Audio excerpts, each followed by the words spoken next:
Okay. 3, 2, 1. Hey everyone, welcome to episode 46 of Nerds and Words. This week, Kerr is out at a wedding and or quitting Twitch over his 80-hour stream. We're not sure which one. Hopefully he'll be back next week. This week, we are joined with, as always, Potion Shop. Hello, it is I. And a special guest, Blonde Bear. Hello. And you guys know me. I am Moreland TV. Blonde Bear, how'd your week go? How have you been, man? It's been a little while since you've been on. Good. It's good. Grinding for the merchant ring is, a arduous and very RNG reliant task. So that's all I've really been working on specifically. In the background, I've been tapping a try to type Black Star. I've made 2 separate 200 fail stacks, which is pretty painful. And other than that, just working, training new employees at the 911 dispatch center. So that's kind of a new thing I've never done with brand new employees. I've usually trained on a position that someone already knows. So I have to train someone all the basics of our job, which is a little bit more than what I'm used to. So it's interesting. How's that go? Are you getting decent recruits? Do they have potential, or you feel like you're banging your head against the wall? You never know. Every recruit is like a paradise. You roll them and you got to wait a year before you find out the result. It's terrible. Some people seem really promising, and then they get in there and then they're just like, no way, I can't do this. And then other people seem really uneasy and you're not really sure, and then they become the best dispatchers you have. So it's it's pretty random, but the turnover rate's pretty high. So we hire 10 people, 6 to 7 people are probably going to leave because they're not ready to handle whatever it is. But that's an intense job, right? It can be. It can be. There are times where it's not, but it definitely has its moments, right? The 200 stacks. I mean, if you're gonna make a 200 stack, failing tap Black Star is kind of a decent way to do it. So it's. I imagine that's bittersweet. It is, yeah. It's totally worth it. I love it, but man, is it? Okay. I made Were one you hoping to stack. make those for profit? Well, kind of. I wanted to make one so I could use it, and then I got so sour that I'm just selling this thing as soon as it goes. And then I decided to stop clicking, and I've sold it at Try, and I'm just gonna stop. I'm gonna do something else. Oh, you sold it at Try? I made 200 stacks. I'm just gonna go buy a Tet and then just enhance from there. Because with how much easy money we can make quickly, it's not a really big deal. I'm just whatever about it at this point. Because What were you? I mean, I'm selling things I shouldn't sell to go click it more, right? I've been I've been doing things I shouldn't do. I've had very bad habits, and I'm trying to get rid of those habits. Yeah. So I'm get rid of this and let me stop clicking. I sold accessories I didn't really want to sell, but I was in that addictive mode where you're I gotta sell it so I can buy more memory fragments so I can click more. Yeah, you can't have a timeline on Black. That's the thing. If you're gonna make Black Stars for money, they gotta be able to sit there for a little bit. If it's a new class and you want a Tet on the first day, then you're gonna make some bad decisions. So yeah. Well, why were you in such a hurry? What class are you trying to make one for? I'm just trying to make it for me. I have a pen dandy that I can't sell because it was a seasonal item that I one tapped to pen after converting it to a dandy, the Tuvala dandy into a regular dandy. And then I can't sell it because it's one of the unlistable, unsellable market ones. So I just wanted to make it Tet Black Star and then go for pen on it and then just have a double pen Black Star. And then I don't know what I'm going to do with the pen dandy, but I didn't get the Tet, so I just got mad. And I'm not really grinding money because of this merchant ring grind not being really profitable, because the only good spot that's good for money is Olin's, and everything is in Kafras, and the Kafras are going straight into my gear, and every other bit of money is being spent on crystal replacements when I do crypt or any of the other random things I spend a little money here and there on. Yeah. Did you see the Russian player with the merchant ring? I did. That's the second Russian player with a merchant ring, by the way. Yeah. Super weird. Kind of sus, isn't it? Had a lot of Russians be we don't have increased drop rates. Why are you guys so anti-Russian? It's listen, I'm not anti-Russian. Just really suspect. Just really suspect. I don't know, Makes you think, right? Just a kind of strange coincidence. That's all. Yeah. I do think it could be this possible that they are, not very enforcing on noise, and so there's a lot more people maybe where they're doing that. That could also be the case. They Well, don't use you got Pinoys in Russia. They use, what do they use? What country do they hire people from? They have their own special version. Mm. oh wow, it's like some cool sounding Russian word like chtoika or something like that, probably. Yeah, I don't remember. There's some country that they hire people from, and I don't remember which one it was.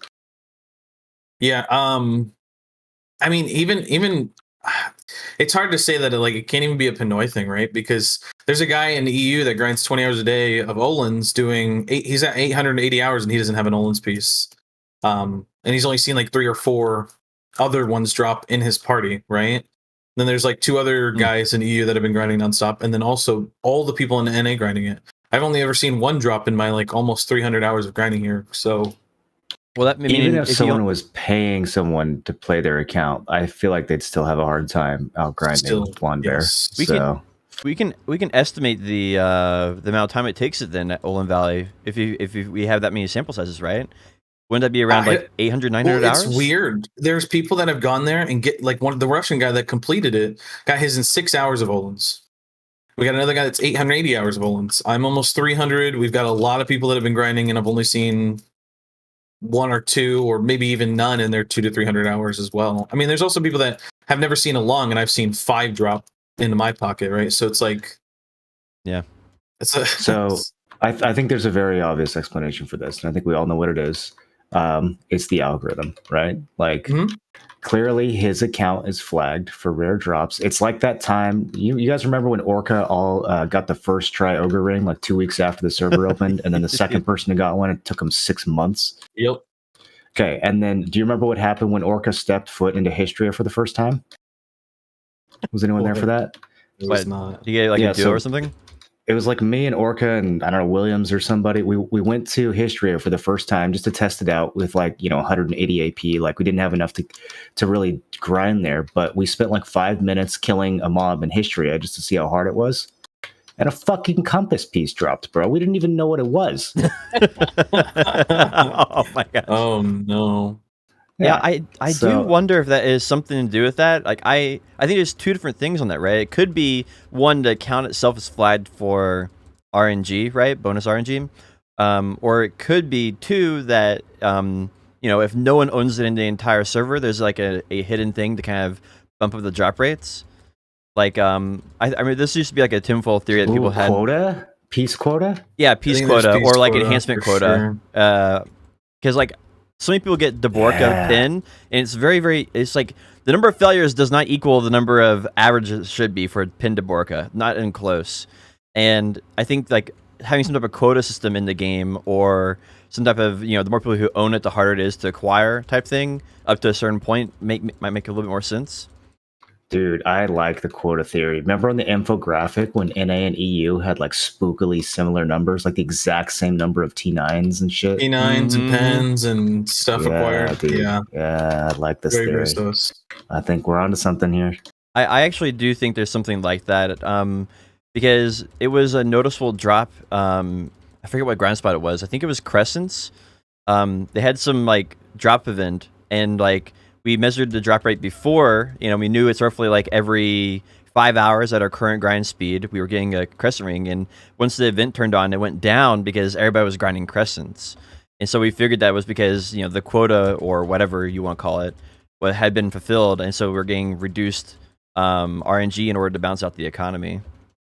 Yeah, I feel that happens a lot because, again, it's just a feeling. It's when I look at markets and it's like, I'll see people grinding in areas, and like, it's like when the market has nothing listed, nothing will drop. But when it has like a surplus of things, they will drop to like fuel the economy more, to lead into enhancing. I've seen it a lot in a lot of weird things. It's kind of odd. Yeah, I do wonder what it exactly is. Like, one thing I think for sure, right, is like there's no way it's just pure RNG set at like 20% drop rate or whatever. There's no way that is the answer. There's multiple algorithms, I think, going on at the same time. Yeah, and so it makes it so hard to track, because we would be able to track it if there was an average rate, right? And how about this? Because they're so secretive and there's so many devs working on the game, what if the people working on the different algorithms don't communicate with each other? So there's competing algorithms in the background that aren't aware of each other, and it just fucks out every once in a while and gives someone like a full merchant ring, in like a week. It's Yeah, dude. We're figuring it out, boys. Yeah, I am actually curious about it. I would like to, like, maybe when BDO is actually, close to retirement, or BDO 2s come out, then maybe they'll confirm something like that. Like, you They'll guys. never tell us. I wish they would. there's Once way, it doesn't dude. matter anymore, you 'Cause know. if it works the way it is now, unless some player figures it out and writes it on like some chalkboard, like in the movie, that one movie where the kid figures out the math problem in the hallway. Goodwill Hunting. Like unless someone Goodwill Hunting's the problem, like, they're never gonna tell us, because then they're just gonna put it in every other game they make. It's like a genius thing. They wouldn't even tell us the stats on Kudum until Big and Shiny, Matt Damoned it. So, Yep. all right. Well, that was a fun tangent. Potion, how was your week? My week has been pretty good. I had jury duty on Monday. I didn't get selected for the jury, so went back home. On purpose or on accident? I don't know. They just didn't tell me anything about it. I just didn't get chosen. They said you 12 are the chosen ones, and then everyone else got to go. I got paid a nice did 11. They like ask you the questions? They asked questions, but it was the lawyers asked questions, and so they didn't tell it wasn't like it was like anybody in the room. Does anyone not like drugs? Just wondering, you know.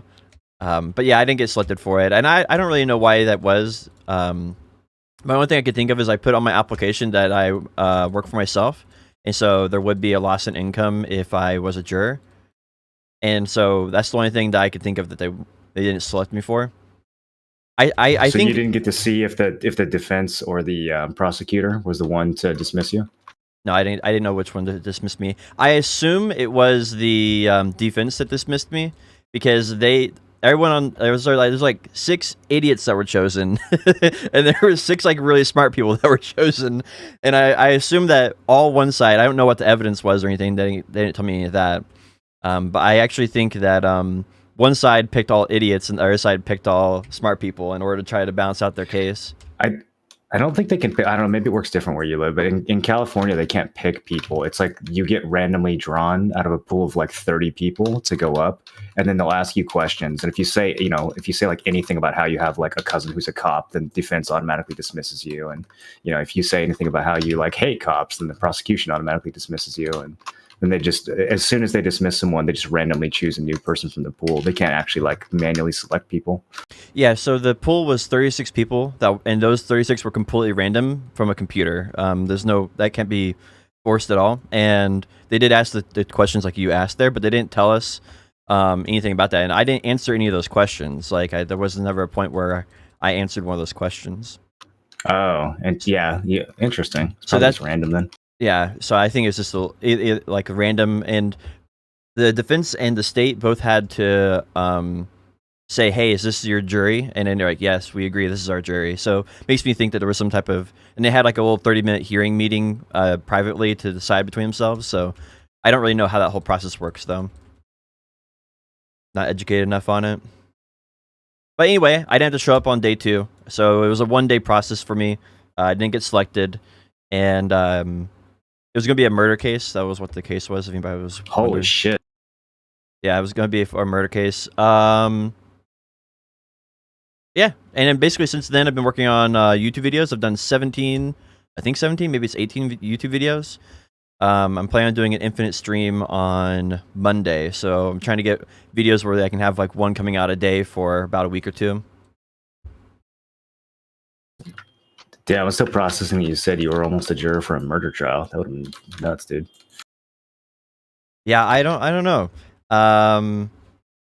It's interesting. Kind of glad that you don't have to do that. Could have been a long and arduous process. They said it was going to be. They thought it was going to be a 2-day process. What the judge said. I kind of doubt that it was going to be a 2-day case for murder. Whoa. Well, dude. apparently went to a grand jury and then got slapped back down to local level. And I don't know. That's about all the information they gave me.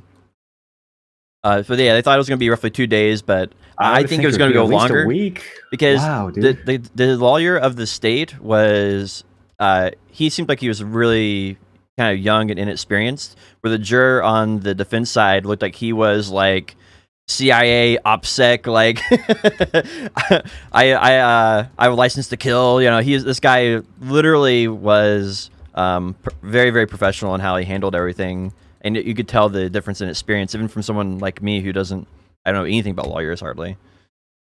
So I think that depending on who had more evidence or whatever, I think it could have gone very, very long or very, very short. Just depends on how one-sided it was. Yeah. Huh. Well, anyways, what else were you saying about your week? Yeah, I've made 17 YouTube videos. I haven't streamed the last couple of days because I've been working on that, and I'm planning on releasing one a day while I do my upcoming Infinite stream. So having them scheduled out ahead of time. Are you pretty happy with how they all turned out? I mean, I saw my new YouTube channel. It's like low quality YouTube content. So, I mean, overall, I'd say they are all pretty bad videos, but they do have good information. And so, I don't know if that matters to anybody. We'll figure it out once they launch, if anybody cares. Okay, so excellent. Potion Shop's got some bad videos coming up. If you guys want to check those out, what's that alternate channel? Lotion Shop on YouTube. I mean, just the name alone, you're gonna get views, bro.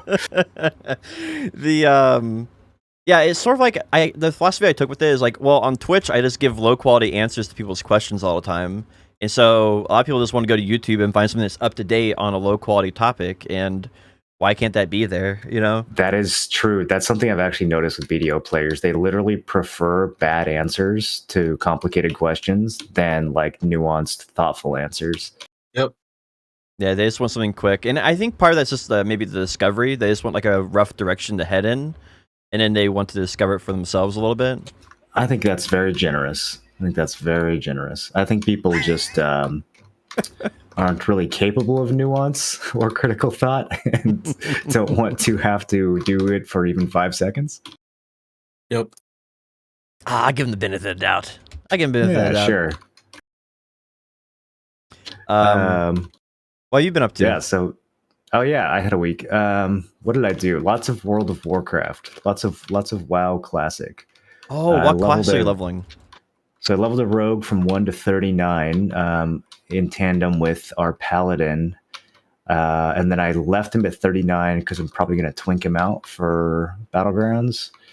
And then I have a shaman who is already like level 40 something. And I've leveled him up to 57. So he's just about ready. We're going to do some dungeons later and get him up to 60. And then he'll be ready for the expansion.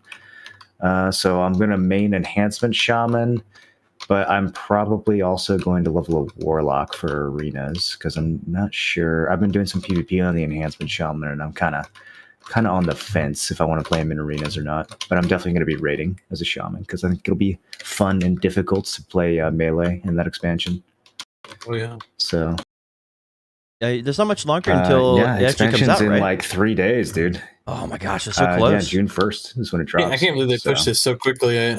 They could have milked other stuff for so long. I really don't know what Blizzard's thought process is. They milked the boost. That's what they milked by making the patch so short. Everyone who came back to the game had no time. That $40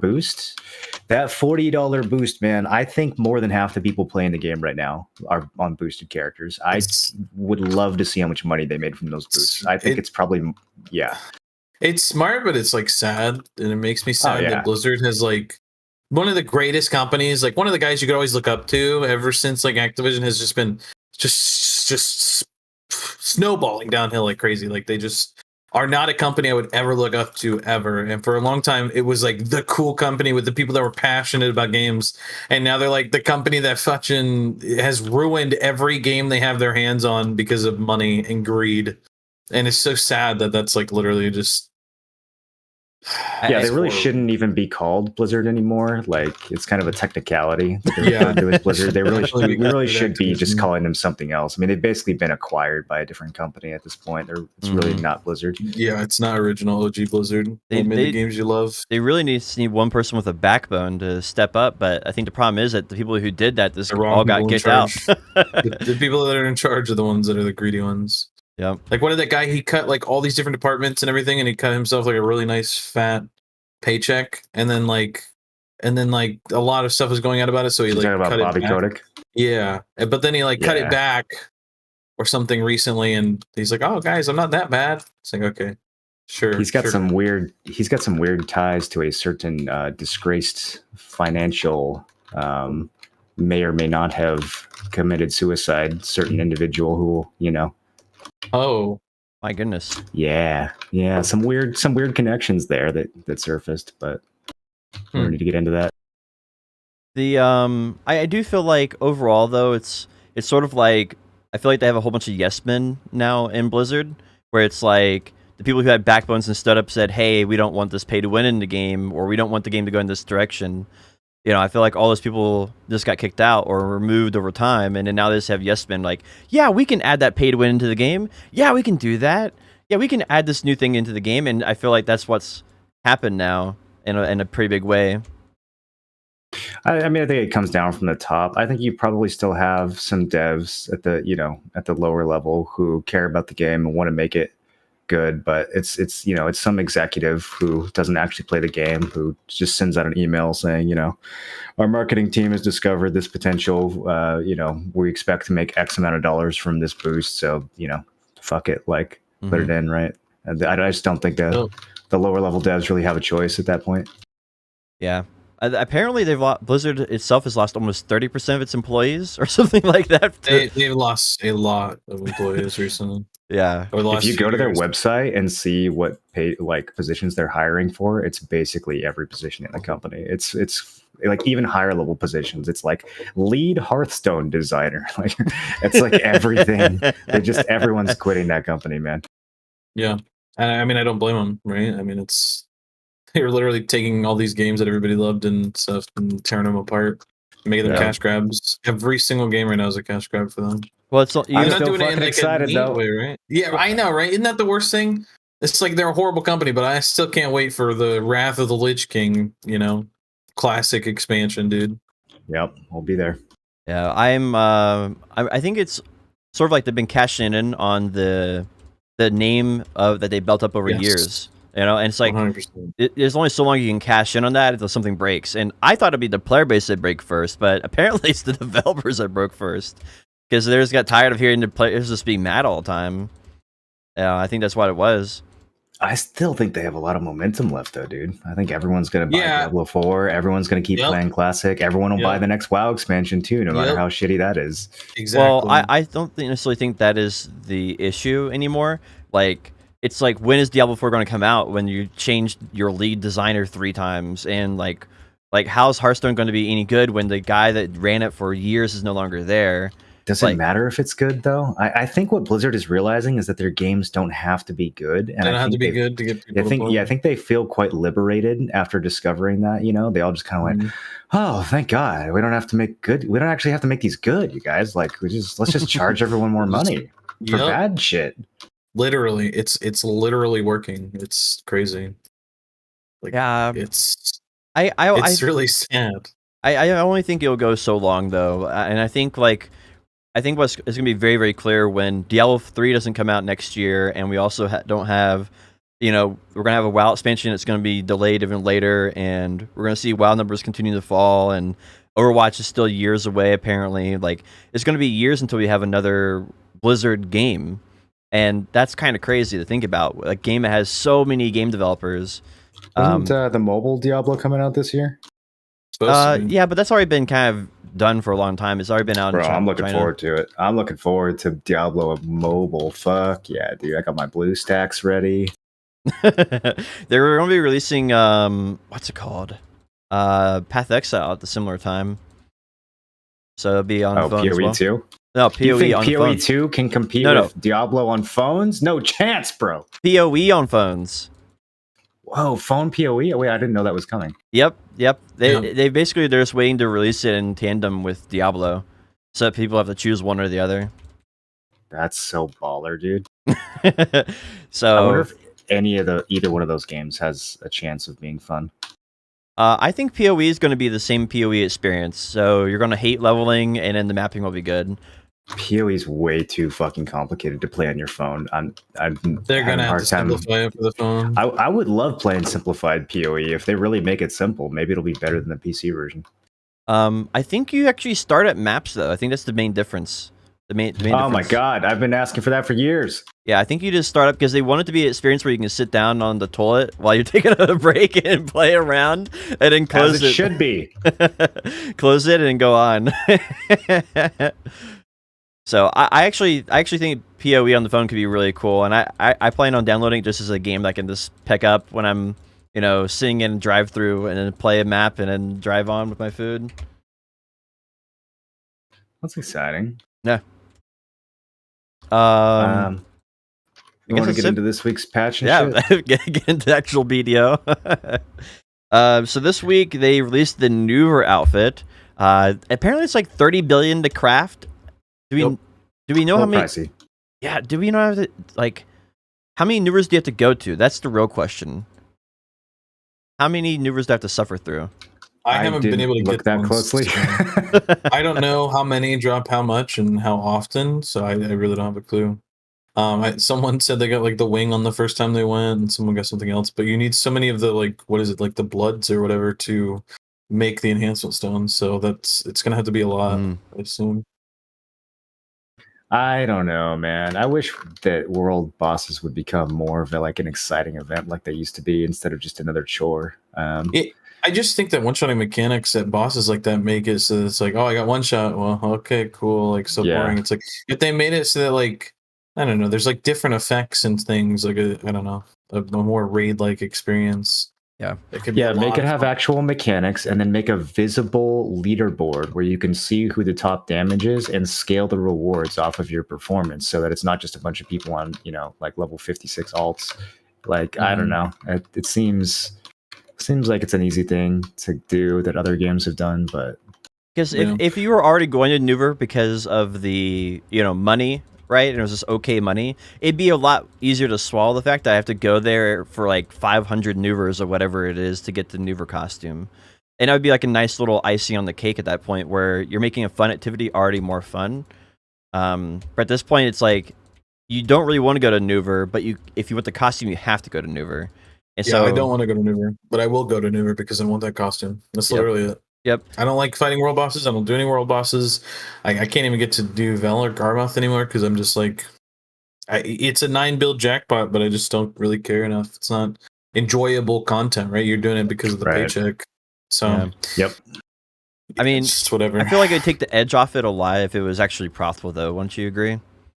Yeah, sure. I mean, you'd want to go do it because you wouldn't be cutting into your hour of grinding. You'd be, oh, sweet, I can't wait to go, do my bosses. But the problem is that you can't make it too profitable because if it becomes like mandatory, then like you're forced to do it and it's a chore and you're just like, ugh. It should be like a fine balance. I think the scaling with your gear is a pretty good example of that. But I mean, like, I don't know, if it was like 200 mil every time you went, I mean, that would be worse than most Doom grind spots. And like it would be worth your time to go there for the Neuver outfit. Or just like the materials that drop could turn in for things that were valuable to you, right? Like they already dropped the essence or whatever. It's like literally just make it valuable. I mean, it's like literally just make the fight fun, forehead, right? Yeah, like if there was actually mechanics that you had to do and you got a shout out for doing them well and like people could see who the top performers in the fight were. That, of course, like everyone would do that every time. Have you done mobile BDO Neuver? It's sick. It's amazing. Really? You got 6 ballistas on the side, and every time Neuver flies up in the air and he starts firebombing everybody, you got to have like 6 people man the ballistas and start firing off at Neuver to send him back down to the ground. And once he's down on the ground, you have mechanics where you got to rotate around him. That actually sounds insane. I can actually didn't like that on BDO Mobile because it broke my ability to just press auto and put my phone down and go do something else. So. Sure, but on regular Black Desert, on this version, it'd be good. But yeah, you literally would like auto, and then you just stand there while he's flying above you, getting bombed. Yeah, your character just gets owned if you're on auto because he just sits there like an idiot when he's in flying mode. What do I do? Where's your ballista? That really makes me think of like just imagining Sandgren Bazaar. There's a whole bunch of soldiers that show up at Sandgren Bazaar from the outpost, and then they take ballistas through the desert. Then they set off a bomb in the sand that gets Neuver out of the sand, and then you're over there, and your job is to shoot out the ballistas and take them down as an adventurer. Help out the team. Like, this seems like such a cool idea. I definitely feel like that's been the thing I've been wanting for a long time. Is like, raid bosses when they first came out in the game, we didn't know anything about them, so people were like, "Oh, this is pretty exciting." But today, there has to be a little bit more than it's a big boss, with a live HP. Like bullet sponge isn't in a game. People don't like things that have the mechanics that are just like they just are just not fresh or fun or enjoyable. Mm-hmm. Yeah. Did you guys see the pet though that comes with the costume? Yeah, pretty cool. Pretty cool. I wish it had a unique trait, but other than that, So it's pretty cute cool. though. Yeah, he's got the friggin' spikes on his head and the little beard and whatnot. It's pretty cool. I like it. I like That's a costume. the only reason I would do it. I don't even care about the costume. The only reason I would do it is for the pet. I'm a costume freak. If it's some super rare thing, I mean, I gotta go for it. True. Makes sense. It's just sad that you're gonna have to spend like 30 bill for every costume you make. I feel like once you've made it once, you should just collect some materials and be able to make it because you're a master crafter at that point. Like, ideally, it will get easier over time though, because 30 bill in 2 years from now will be a lot more achievable. Yeah, or at least probably will. So we also the big thing this week was actually class balancing. There's a lot to talk about in here. I guess pick our favorite ones and then go from there. Yeah, I mean, we kind of went over this when it was on Global Labs, so I don't know if we need to do a deep dive into it again, but there's definitely some highlights. Blonde Bear, what are your highlights? What are your like 3, I guess, that stood out the most? Did you get a chance to look over these again? Yeah, I played Guardian. It's very small stuff because Guardian's already super OP and strong, so I think that like it didn't need anything. Zerker is fantastic. I feel like it was like Zerker alone, it's like, oh my god, this is amazing. Like so much quality of life and a lot of really fun things for PvE. Some things were nice for PvP, but mostly it's a really cool PvE change for now. We'll see. So I'm honestly really excited. But I didn't really get a look at much other things. I know that the mage changes came through and everything too, so people are like amped about that. But yeah, pretty much in love with these Zerker changes. What was the biggest thing that you didn't really expect? So like I've been talking about like how I like my opinion on like class balance and change and everything is like every class should be fun and then like they can balance it from there, right? I think everything fun and OP like in Dota, which is a game I really like to play, is like enjoyable for all players and then balance from that point because at least everybody's having fun and then balance can come right accordingly after that. Whereas talk to some friends who don't really agree with the same thing, but it's so funny because I haven't said anything about what I would want for Zerker to change. I don't know anything about what could make Zerker good for like changes and stuff. And then literally they come out with this thing where basically whenever I use my ultimate or like 100%, which is an ability you don't really use in PvE, you just now get 10 seconds of beast form where you're like in your ultra beast in succession mode, and it's just like super cool. It's like, hey, here's a cool, fun new mechanic that nobody asked for, but it's just neat. And I'm like, this is amazing. Every 40 seconds, I can just turn into the beast mode. That's also my like 3-minute cooldown. Now, though it's not as powerful, it's just really, really, really cool and fun. Like just a fun mechanic to play with now. Yeah, so I totally agree with the fun factor thing, like for sure. What ability triggers the beast? Shift Q. So it's normally your 100% on Berserker. You're like original 100% from your pre-awaken. It's just really cool. There were some awakening changes, but I didn't really get too much of a look at it because I've been just playing in succession mostly, and it's just been a lot of fun. There's a few other like quality of life changes that made things faster and functionally better.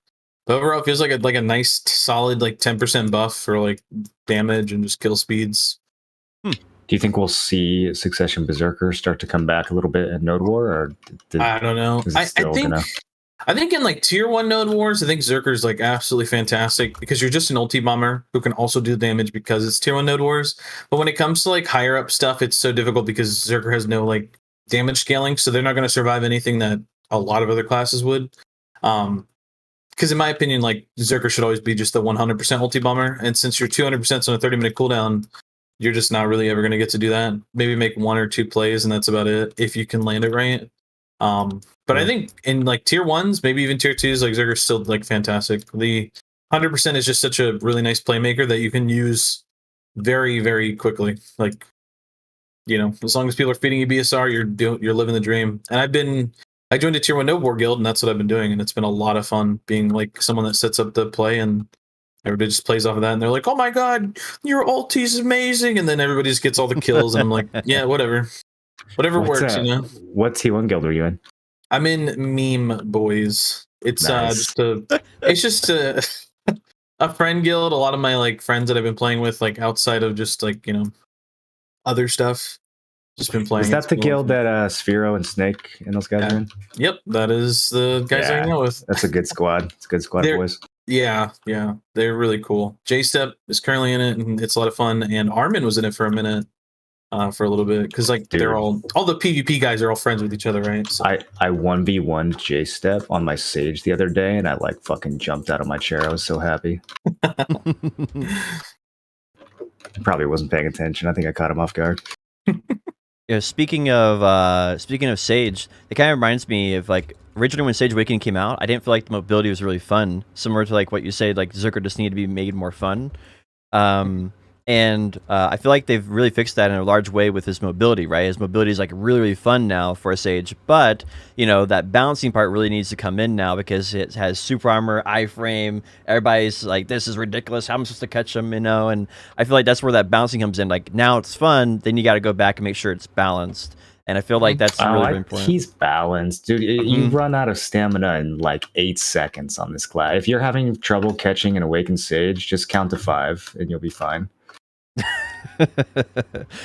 Yeah, count to 5. You won't be dead for sure. It only takes me about a second and a half to kill you. And... I mean, don't get grabbed, right? The grab's on a 13-second cooldown. Know what to look out for. But beyond that, he's going to run out of stamina instantly if he's just juking you constantly.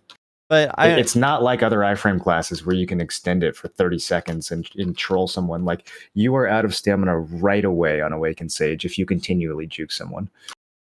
Yeah, it's true. Leave my Sage alone. My point is that they made it fun, right? And that was something that I think they always need to focus on first is fun, and then the balance comes second. And I totally agree with that point that you made.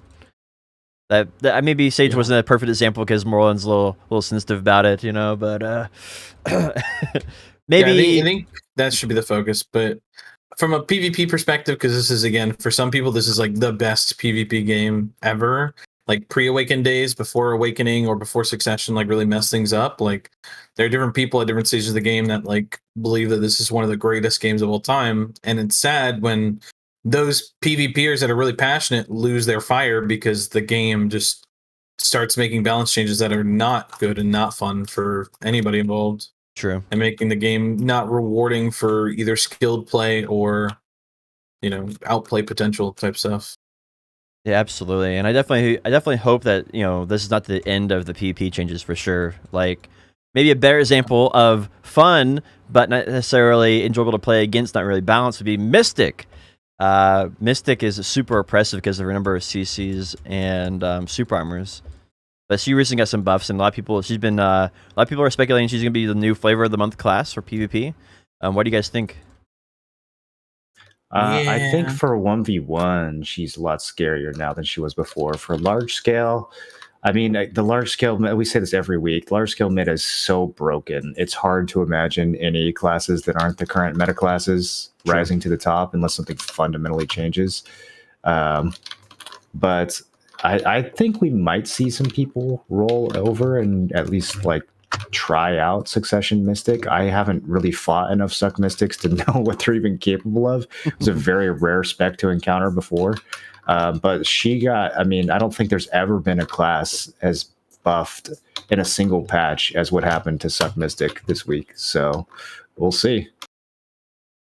Yeah, I was pretty surprised by it overall. What was another class? I'm mainly PvE, so like the classes that I am pretty happy about would be like Lawn Awakening, Musa Awakening, DK Awakening, Ninja Awakening. I think is in a crazy good spot. Those are like the 4 classes I thought was pretty cool. Looking forward to trying them out in the future. My favorite changes of the patch were actually nerfs. Oh, to Wizard? Yeah, the wizard and witch nerfs absolutely necessary, and also absolutely not enough to solve the problem, but still a huge step in the right direction, taking off the protection from voltaic and meteor. Mhm. And then the nerf to the Nova vacuum. Oh my god, dude! If there was one single thing that I could change in PvP right now, it would be the fucking Nova vacuum. I am so glad that they took Very care of that unfun. skill. It was just ruining large scale fights, man. Like absolutely the most unfun mechanic they've ever added to the game. Probably, yeah. I agree. Yeah, It was not fun. I apparently now like it shrinks in size or something. Is that what happens? Like, Well, they have to actually aim it now. Like before, you would literally be insta excelling on your T9, and before the orb even rendered, it would suck you in from 50 feet away, and you were hard stuck for the full duration. And then they could CC you on top of that. Like it doesn't even count as a CC. It doesn't count towards your CC immunity or anything like that. There's no way to resist it. There's no way to get out of it unless you're like an iframe spam class. You're just stuck, and like you're a free kill essentially. And Yep. I mean, the fact that it can suck you in while you're fully insta excelling on a T9, like, okay, dude. I think they just need to get rid of these vacuum skills altogether. I'm fine with skills that pull you in one direction, but if it's a continuous pull that channels and like literally doesn't allow you to move, that needs to be called what it is, right? Like that needs to count as a stun or a hard CC in some way. yeah, I feel like vacuums should be like a CC that you can like build items against, and I feel like the core issue is that they continually suck you in. I feel like vacuums are fine in the game if it was like they suck you in one time and then apply like a slow debuff until you're out of their area of effect. That would make a lot more sense to me. While you're in it, you're in an iframe, right? Like, don't let people be able to like absolutely kill you because you're literally unable to do any kind of counteractive abilities. Like, just make it so that you're like literally in a black hole and nothing can damage you or escape. Yeah, That something is just definitely horrible. needs to happen about them, because I feel like vacuums as they currently are, being a continuous effect, is not really productive to competitive PvP. So I hope they do something about that. I guess slow stacking would be another thing. Mystic Guide additional slow. I'm trying to think if there's any other classes that were notable. There were some pretty decent changes for Suck Warrior, both in PvP and PvP. There's now a 2-second lingering crits on the Succession Spinning Slash. So before we had a 1-second lingering crit on the pre-awakened one, but you could animation cancel into it, so you could actually do something with that 1 second. They made it 2 seconds for the Succession one, which you can't animation cancel. So it's a longer animation, but it's also a longer buff. And it's interesting. I was playing around with some combos. I think there might be some new burst combos you can do in PvP that weren't possible before. And then for PvE, just straight up massive buffs. Like our skills do a lot more damage now. The lingering crit can be used to chain into other things. I haven't gotten a good chance to test it because I've been playing too much WoW. But on paper, Suck Warrior is looking very, very good right now for PvE. I'm actually really curious when you get the chance to play him. I really want to know if he's like up there in like maybe like top 5 territory, because he was already a really strong class before. It's already very solid. Yeah, I think he might be top 5 now. I don't think he's the best in the game because of this, but I think he's looking very strong. Yeah, I'm wondering if there's gonna be people who start picking him up just because of his PV at this point, because he's one of those classes. So easy to play too. Yeah, it's very so easy to pick up if you haven't tried it before. Yeah. I guess was it Lawn Succession got a small buff, but nothing huge. Let me see. Striker got some PvP changes. Kuno got like a... Yeah, I mean, pretty much every class got something. The only class that didn't really get anything was Valk. Valk just sort of got nerfed, especially Suck Valk. The shield throw and the permanent accuracy buff and all that got kind of taken away. And they didn't really get a whole lot back in return for that. So kind of a rough patch for Valk. And I feel like they're the only class that got that treatment. Yeah, what was it? Maywa, I don't think she had big enough buffs on her awakening to be substantial, right? Had like some small number adjustments. I don't know about her PvE though. Let me see about Maywa's PvP. Yeah, it was just like only 2 abilities got a PvE buff. It was Blooming and what's the other one here? Sticky Snowflake. And for the Awakening, it was 2 more abilities: Frost Pillars and Petal Bloom. So it's just not really like anything substantial. You know, not enough to move her up anywhere. And I feel like it's kind of sad because I feel like Maywa, you know, Awakening and Succession are a little low on like the PvE side right now. Yeah, it's another spec that I pretty much never see in the open world anymore. Yeah. I mean, maybe this is a sign of things to come, right? And maybe they'll do another round after this, and we'll get that maybe a month from now, and we'll see where things land. That'd be nice. I hope this is just something that's going to keep on reoccurring. You know, I don't hope this is not just a one time. Yeah, that's what they said. Yeah, they said this is going to be ongoing. Just keep putting feedback. That's all they asked for. That'll be awesome. Because I definitely feel like this. Do you think there's any classes? Do you think there's any classes this week that's got changes that you don't agree with? Like, was there any mistakes this week? I don't think, you know, the classes that are in the top 5. Yeah, I don't think top 5 classes should be getting any buffs. Striker getting the passive evasion on his 3-minute buff on Awakening is pretty scary. He needs more evasion, dude. It's only the most durable class in the game. Let's give him more durable. More and more durable. It would make a lot more sense if they gave like Zerker more HP or something, you know? That would make sense because the game's scaled a lot since they originally had. There's a lot of like stuff that worked like back in the day with Zerker that like they didn't need it back then, but nowadays they do. But it's like it's so terrifying to do like a whole rework because it's like they were to add like better passive scaling for Zerker, it'd be terrifying. It'd be horrible because this class would probably be like a insane monster and nobody would know how to deal with it. So it's like, as much as I'd like them to try stuff, I don't think that they have the people in their team that know how to, right? Because if they knew what they were doing, they wouldn't have given Striker a passive evasion because God doesn't bleed, you know? Did you try BDO Xbox at all when it came out? No, I didn't. I wanted to, but I just didn't in the end. Dude, Berserkers were fucking impossible to kill because they had like all the quality of life pre-awakened stuff from the PC version.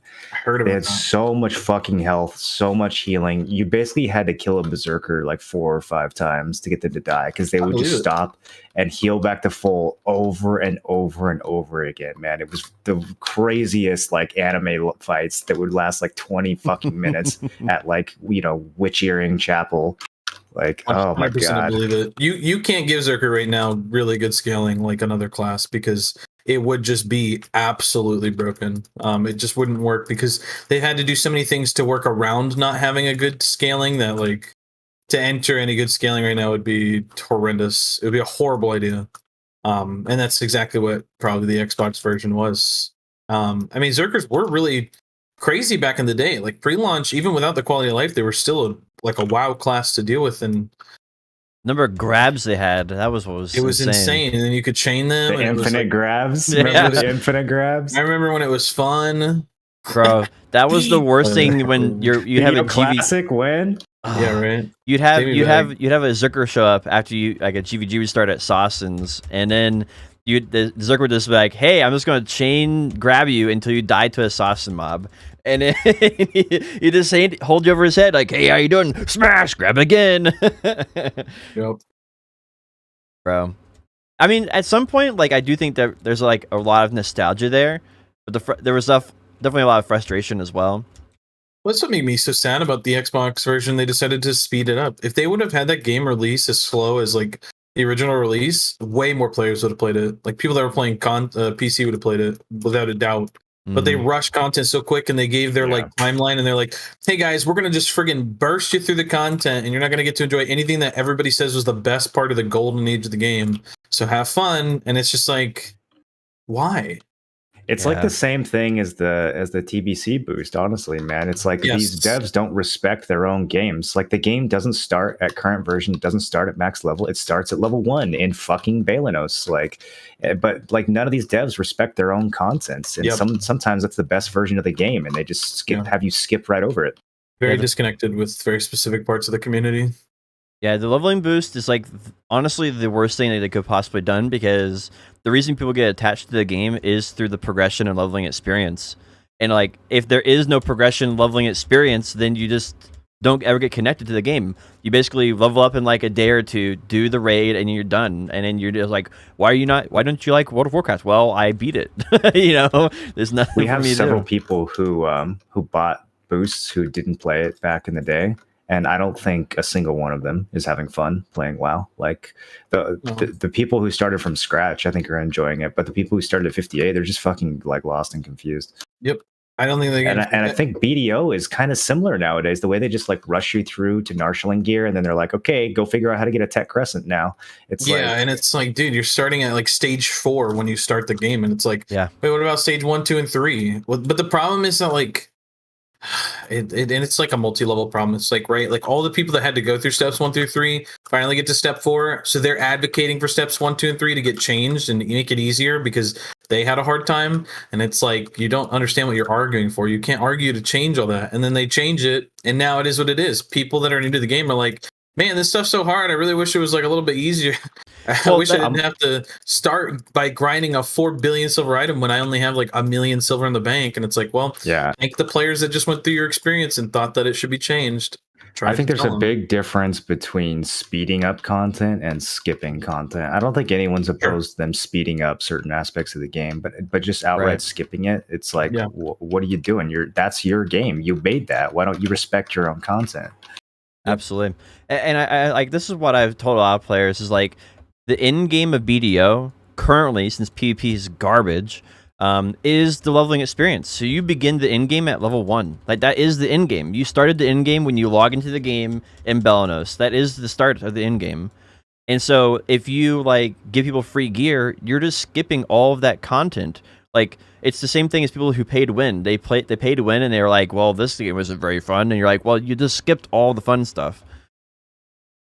And like the whole fun is like getting, exploring the game world, leveling up your character, leveling up other characters, getting your first, try boss gear piece, like getting your first try gear boss piece to tech, getting your first boss gear piece. You're like, I'm insane. I'm actually insane. And those memories are what they're stealing from new players. And then they wonder why the new players don't enjoy the game, because the most fun memories they're stealing from new players and they're not getting to experience those.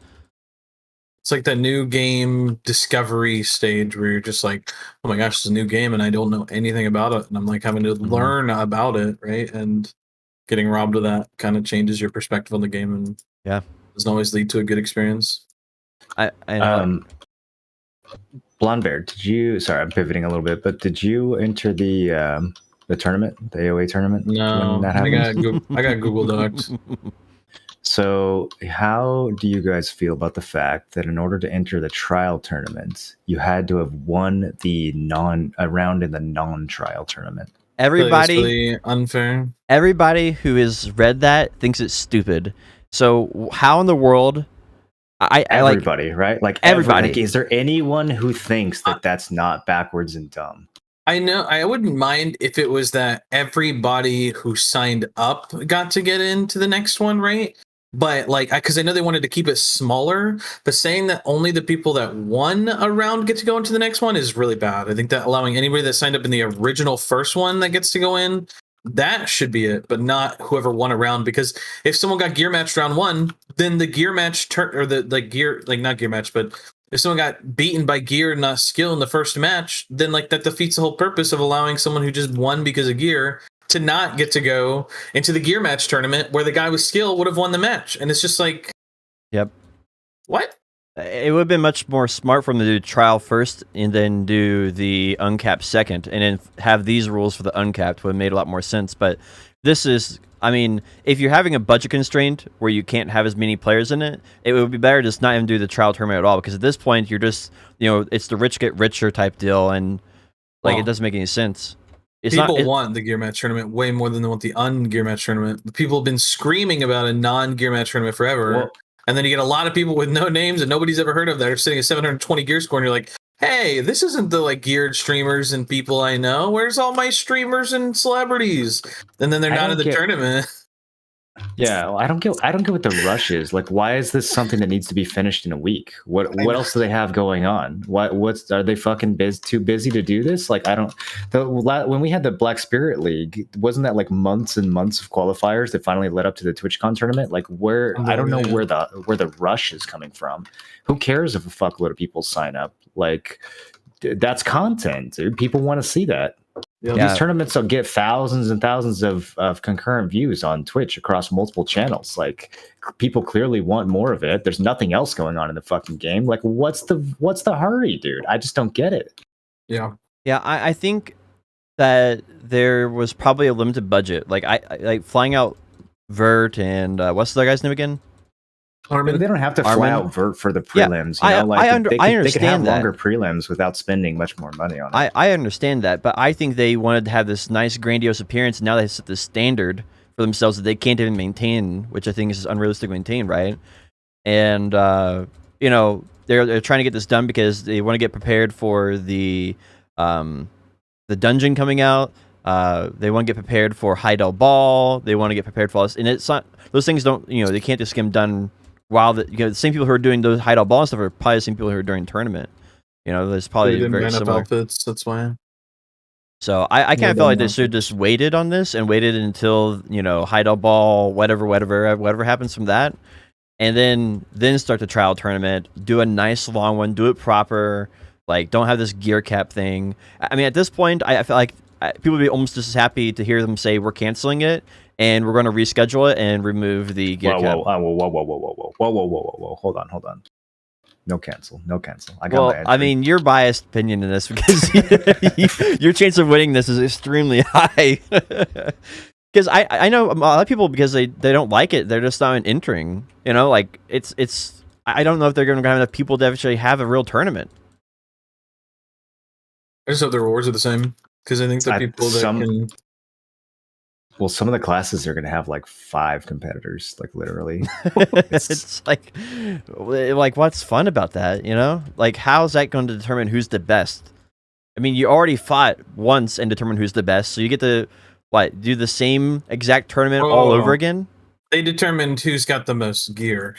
The amount of people that were 5 and 6 combo grabbing their opponent and then 1 comboed as soon as their opponent stood up was very prevalent in that tournament. I mean, and then there's some classes that were one-shot fiestas no matter what the geared cap was. So, like, it definitely depends on which class we're talking about. It changes dramatically. Well, my point is that this is like a glorified losers bracket. That's what it really is. It's the glorified non-grinders stay PvP and BA all day bracket, actually. Oh, excuse me. the people that are constantly PvPing won't be winning in Battle Arena on the trials tournament. I guess my core point is, like, I'm agreeing with you guys, right? It's like it's just kind of silly. Well, so the other interesting side effect of this is that they have now massively buffed trial gear. Yes. Actually excited for that. What's the APDP now? If you have your journals, it's like 277, 355, I think. Yeah. Warrior is going to be crazy strong. Warrior was already good with the old ones. Now it's going to be even better with these new ones. It's actually going to be awesome to RBF. It's going to be cool to RBF on these now, actually, because you couldn't go into RBF in the old trials, but now, like, you could go on the RBF on these new trials and actually probably have a good time. I went into RBF with Oasis weapons, which for me is 278 AP, so that's pretty much equivalent to what we have on this trial gear. Mm-hmm. And I didn't have a whole lot of fun. I guess it depends on the class, right? I don't know, man. I still got my fucking ass eaten by Cho Nation suck wizards who one-shot me before they rendered. So, wow. I mean, it's better than the old trial gear for sure, but for sure. I'm kind of curious, like, if the whole complaining of people and the whole point of rushing people to get new gear, Like the whole point of getting people rushing, getting their chilling gear and getting them all caught up and ruining that new player experience for everybody is so that they don't complain about being behind in PvP. Why don't we just make it where they can get trial gear and use that in Node Wars and use that in Red Battlefield? And then It's almost like we have this type of node war where your gear can be capped and then anyone can participate. And, It's a lot of fun. you know, it's actually the best version of PvP the game has. It actually is, and I'm not gonna lie. I've been doing that for a little while now, and it actually is. It's crazy. It blows my mind because the biggest discussion in this game that people have always had with because some of the original statements from KR was, oh, players don't like gear capped content. We have to make every single point of gear that you get meaningful. So they didn't want gear capped content. They didn't want people to have to, have their AP lowered or their defense lowered to go do X, Y, or Z content. So that's why they always release content based on there's no caps, right? And then they redesigned Tier 1 Node Wars, and then everybody in every version of the game that ever does Tier 1 Node Wars, I've never heard anyone complain about it. Now, there's a little bit of class imbalance depending on the AP and DP, and some classes do more or less damage depending on whether it's an easy, medium, or hard because of just differences in brackets, whatnot. But it's crazy that everyone unanimously thinks that that's the best form of the video game, and it's crazy that they don't introduce more of that type of PvP mode into other things.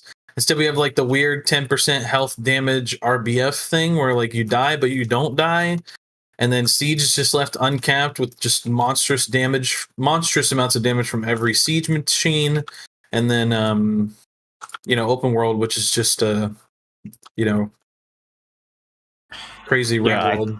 I think the crazy thing about T1s is that they're actually massively flawed. There are some glaring, easily solvable issues that make T1s less than half as fun as they could be, and it's still the best form of PvP in the game by far. It's very fun. It's crazy, man. I mean, if they just actually put some time and focus and listen to our feedback, you could get new players addicted to PvP in mass, dude.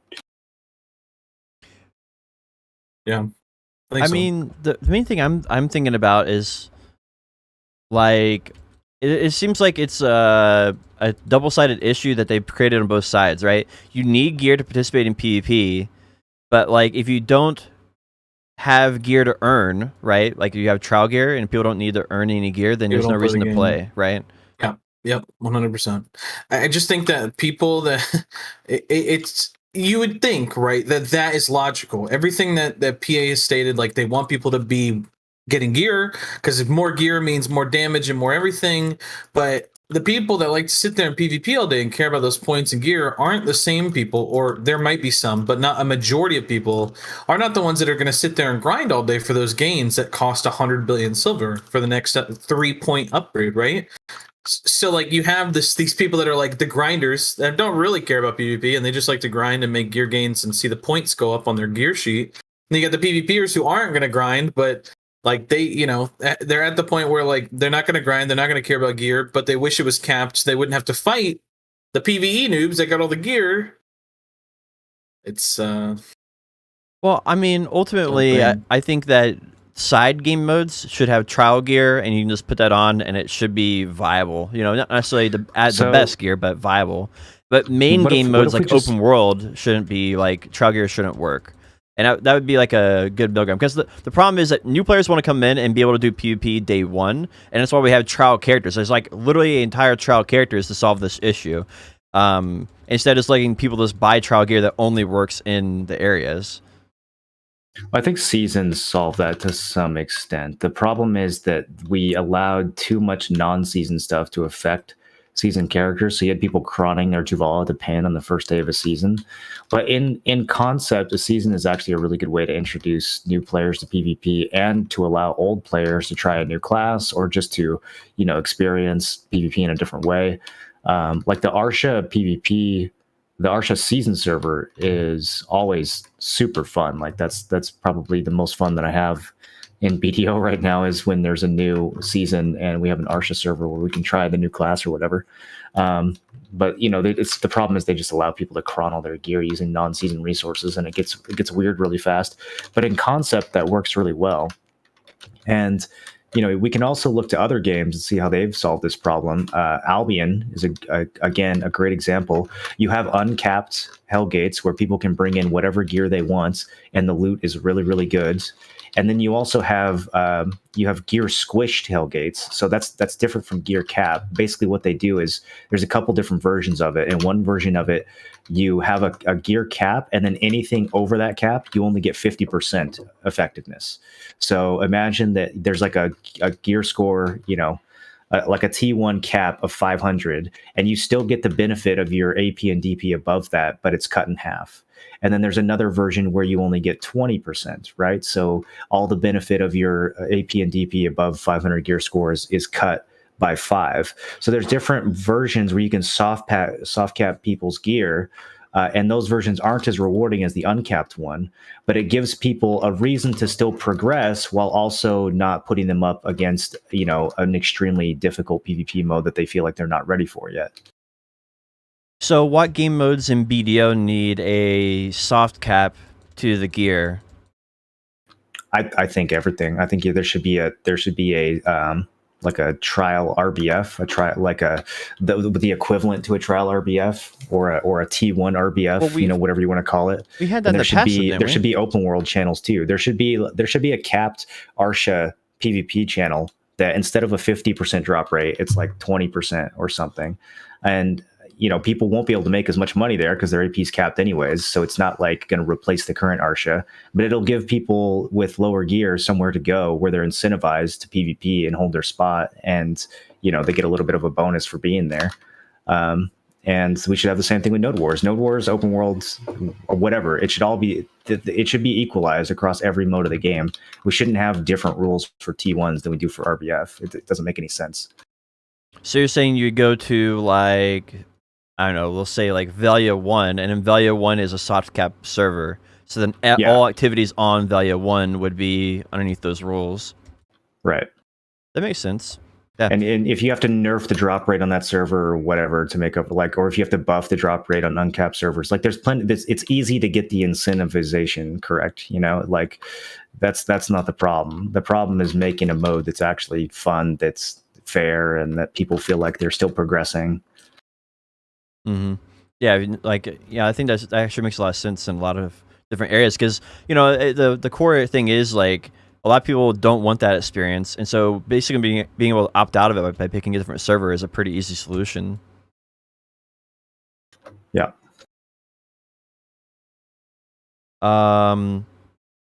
So, I guess going back to the original thing, we were talking about the trial tournament and how the trial gear got updated. What are you guys' thoughts? Do you think updating trial gear is good? And if so, where should it? Is there anything else that they could do with trial gear to make the game better overall? I'm excited because that means I can try different classes in RBF that I wouldn't do before, and I can see what classes with a little more gear. Because when I'm sitting with 2-pin Black Stars and I can't tag anything because it's going to cost me a lot of money, I really got to make a real decision, so it's kind of scary. I can't really play any other classes than Oasis, which isn't a real weapon either. Mm-hmm. Yeah, I think it's good that they upgraded the trial gear. I think some people are looking at the new stats of this trial gear and kind of going like people who are behind that now are starting to feel like, holy shit, am I a gearlet? Well, I mean, hopefully that ends up with them being motivated to gear instead of just giving up on gearing, because I think that there's going to be two ways people respond to that, right? If you're below the gear, you're like, oh, let me get some more gear, so I can be better than trial gear. And our response is, well, I'm never going to work on my gear again because the trial gear is just going to get updated over and over and over again, and we can just complain about it and get it updated. So I don't have to work on my regular gear. I definitely had some people in my chat reacting on Wednesday by saying something along the lines of I feel like I can't keep up with this, which was an interesting response. That's not what I was expecting people to react to the trial update at.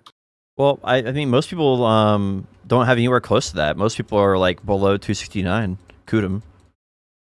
There's a lot of people below that. That's the majority of people are below that.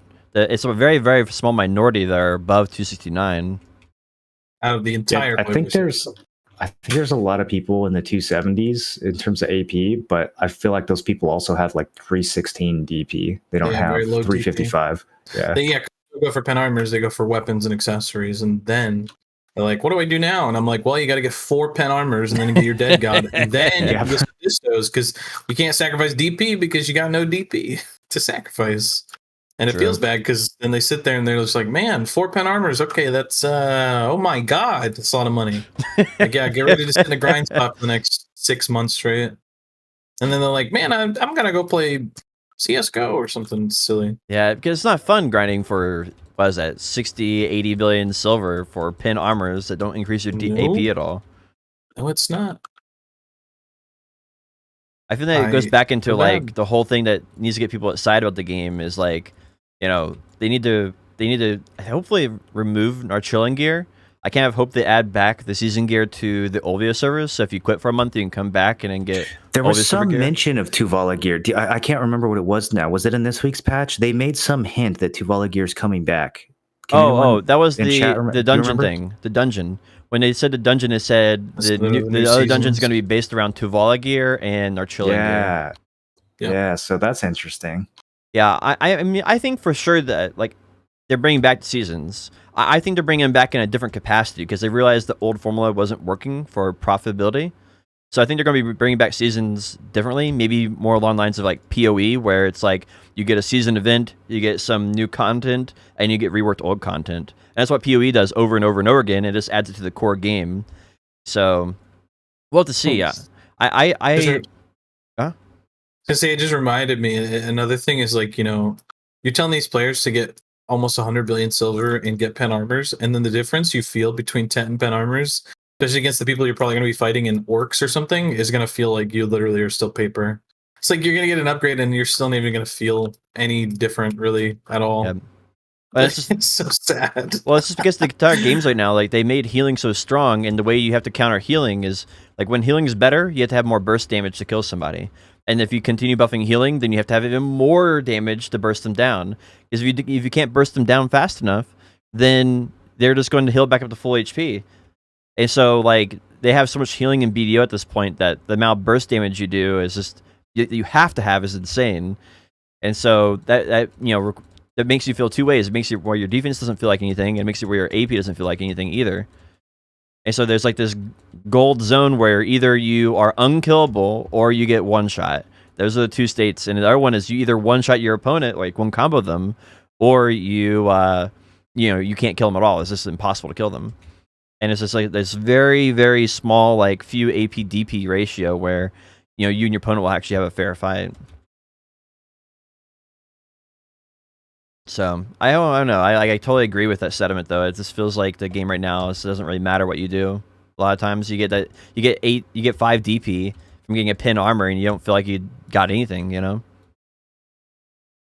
when I went from like full tet to full pen armors and started putting cappers in my gear, I went to a node war and I was like, dude, I'm juiced. Like I got so much gear. I just one tapped a bunch of pens. I'm gonna be a monster. And I hopped into this node war and I got one shot by like ninjas that I didn't see the entire node war. And after an hour of just dying to invisible ninjas, I was like, yeah, dude, I think I'm done. And this was like in 2019. This is prior to Succession and everything else. I was like, yep, PvP sucks. Yep, So I was kind of done with the game at that point. I remember feeling way stronger when I got my like lucky pin armor streak, but it only lasted for like 2 months, and then I just went back to feeling like paper again. There was like this brief window where I was ahead of the curve, and I actually felt like I could stand up and disengage from large encounters in node wars, and I was getting like crazy KDA. And then I just like very rapidly the rest of the server caught up with me, and I just went back to getting one shot. And I was like, damn, wait, is that what it feels like when you actually are like show nation gear? Yeah, that's why I've just been pushing my gear over and over and over again, trying to get to that point. And it's just not there. Like I went from 330 DP to 377 DP, and I still feel like nothing changed in PvP.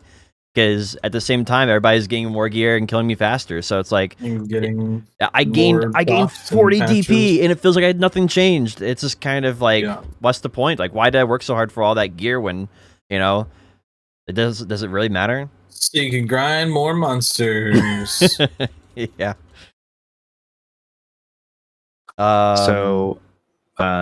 Deletion? Yeah, if you don't get your character transferred in, what is it? Next 2 days? Is that what it is? What's today? 28th? Pretty much right now. Go if you have You- not, if you for some reason are listening to this and you have not transferred your character from Cacao to Pearl Abyss, go do that right now, or you will lose it all forever. You can't even play the game unless you've transferred already, right? So Yeah, Like, I don't know how that works. I don't think so. who would be hearing this nonstop? But why does the game say something about transferring? Wait, can you log in if you haven't swapped it over yet? I don't know. I don't think so. They don't even the. Why Cacao did we launcher get doesn't even work, right? the notices for the 5,000 pearls to add people on Twitter? Never mind. I thought it was one of those reminders. I'm like, what? Why do they even have that? Okay. I don't know anybody that could be listening to BDO channels all day, every day, and not have swapped their account over. And there's gonna be a lot of here's people what it is. that are gonna post some Reddit posts and be like, "Oh no, I didn't." Blah blah blah. Or the fact that they don't even have a season right now is kind of what's gonna screw people, right? Everybody that only came around for seasons last year isn't converting their accounts. Like I've had to spam like Cutie and Dyrus and the other Discord I have with them all the time, like to get their everybody over there is like spamming them all the time to get them to swap their accounts over. I still don't know if they've swapped their accounts over or not. If they're gonna like come back to the game, that's what they really should have done. They should have had a season, like force newer and a old week, players that a week or two returning. before. Yeah, that was what should have happened. Then we would have gotten I'm all those people surprised come they back. didn't do a season. I was like, why didn't you do a season? This would have been the perfect time because any player that was only coming around for seasons or only coming back for comeback rewards, now they're going to have to transfer their account. They have to do everything. Well, it's like I understand not doing a season because people were really tired of not doing it. But like, I think the idea of doing a season for the sake of getting people to convert would have been a really good thing. But you know, there's going to be a ton of people that are going to post on Reddit in about half a month, 2 months. Hey, my BDO account got deleted. What happened? Hey, what happened? Nobody told me. I didn't receive an email every day for the last month. Oh my gosh, nobody told me. Well, even when we talk about this in the podcast, there's always like one or two people in chat who are like, "Oh shit, I didn't know," like because they just aren't paying attention to BDO, and they pop in to see someone who they followed 2 years ago. They're like, "Oh, I want to go see, you know, like what Moro's up to these days." And they're like, "Oh yeah, BDO, I used to like that game. Wait, my shit's getting deleted. Oh, okay, I guess I should do something about that." I mean, I think there's a lot of people that at some point, a year or two from now, are gonna get the itch to come back. And it's just gone. That's I don't know. That's I fucked feel up, like, man. I can't believe they couldn't find a better solution. I feel like they probably should have paid Cacao Games to have that server, that database available for an extra like year or so. You know, it should have been like a year or two, not. Yeah, they made billions of dollars off of us. Why can't they? Why the heck can't they? They can't store the data for a little bit longer. I mean, they don't have to store anyone's personal data. Just tie the account to an email. Or getting their accounts deleted leads to those players coming back and rebuying the game, rebuying pearls. So does it though? I mean, people are addicted to this game. People get banned and come right back. I don't know about that. Immediately Dude, start spending cash. I was playing a UO private server for like 2 years straight, and I forgot to log in for a few weeks, and my house collapsed, and I lost like not even my characters. I just lost a lot of my wealth, and that was enough to make me permanently quit. And that's like my favorite game. So I mean, I don't think losing your shit that you worked on for a year or more makes you want to come back and buy more. Yeah, I mean, there will be some people who come back regardless, right? Like Bumper said, there will be some people who come back regardless because they just have the itch and they don't really care, you know. Because if you quit BDO, a lot of people don't care, but there are going to be also a lot of people, you know, who are going to care a lot, and they aren't going to come back and play. So I think both those are the extremes, and I think, you know, in every case there will be some extremes on both sides, and then most people will be somewhere in the middle where they're upset, but they'll still play a little bit. So I know it's definitely a huge issue, and I mean they have been talking about it for a long time. And for people who don't know, the actual deletion date is on June 1st. The last day you can transfer is the 31st of May. I have an account to transfer still with my old guild on it. Ton of old accounts that I haven't transferred. Yep, I'm probably going to transfer it after the podcast today, just so I don't forget. The other thing they did this week is they have some BDO events, playtime rewards. They have it where you can get, I think it's like 40% more milk from doing regular milk gathering. Let's go. So all the lives go crazy. And then the other event was it Nuver guaranteed spawns this week. It's crazy how they timed it with the pools, hot tubs, and beaches thing.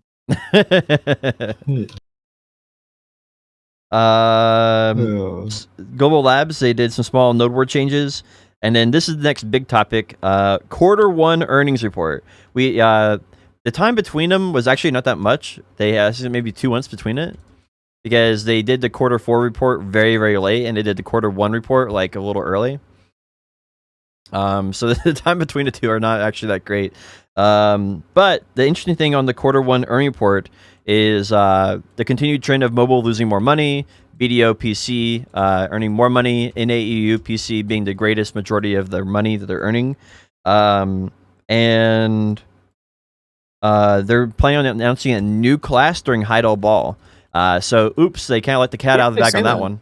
Where'd they say that? Yeah, they actually said that on the Q1 earnings report. Because I've been wondering where everybody's been getting that from. I haven't seen it posted anywhere officially.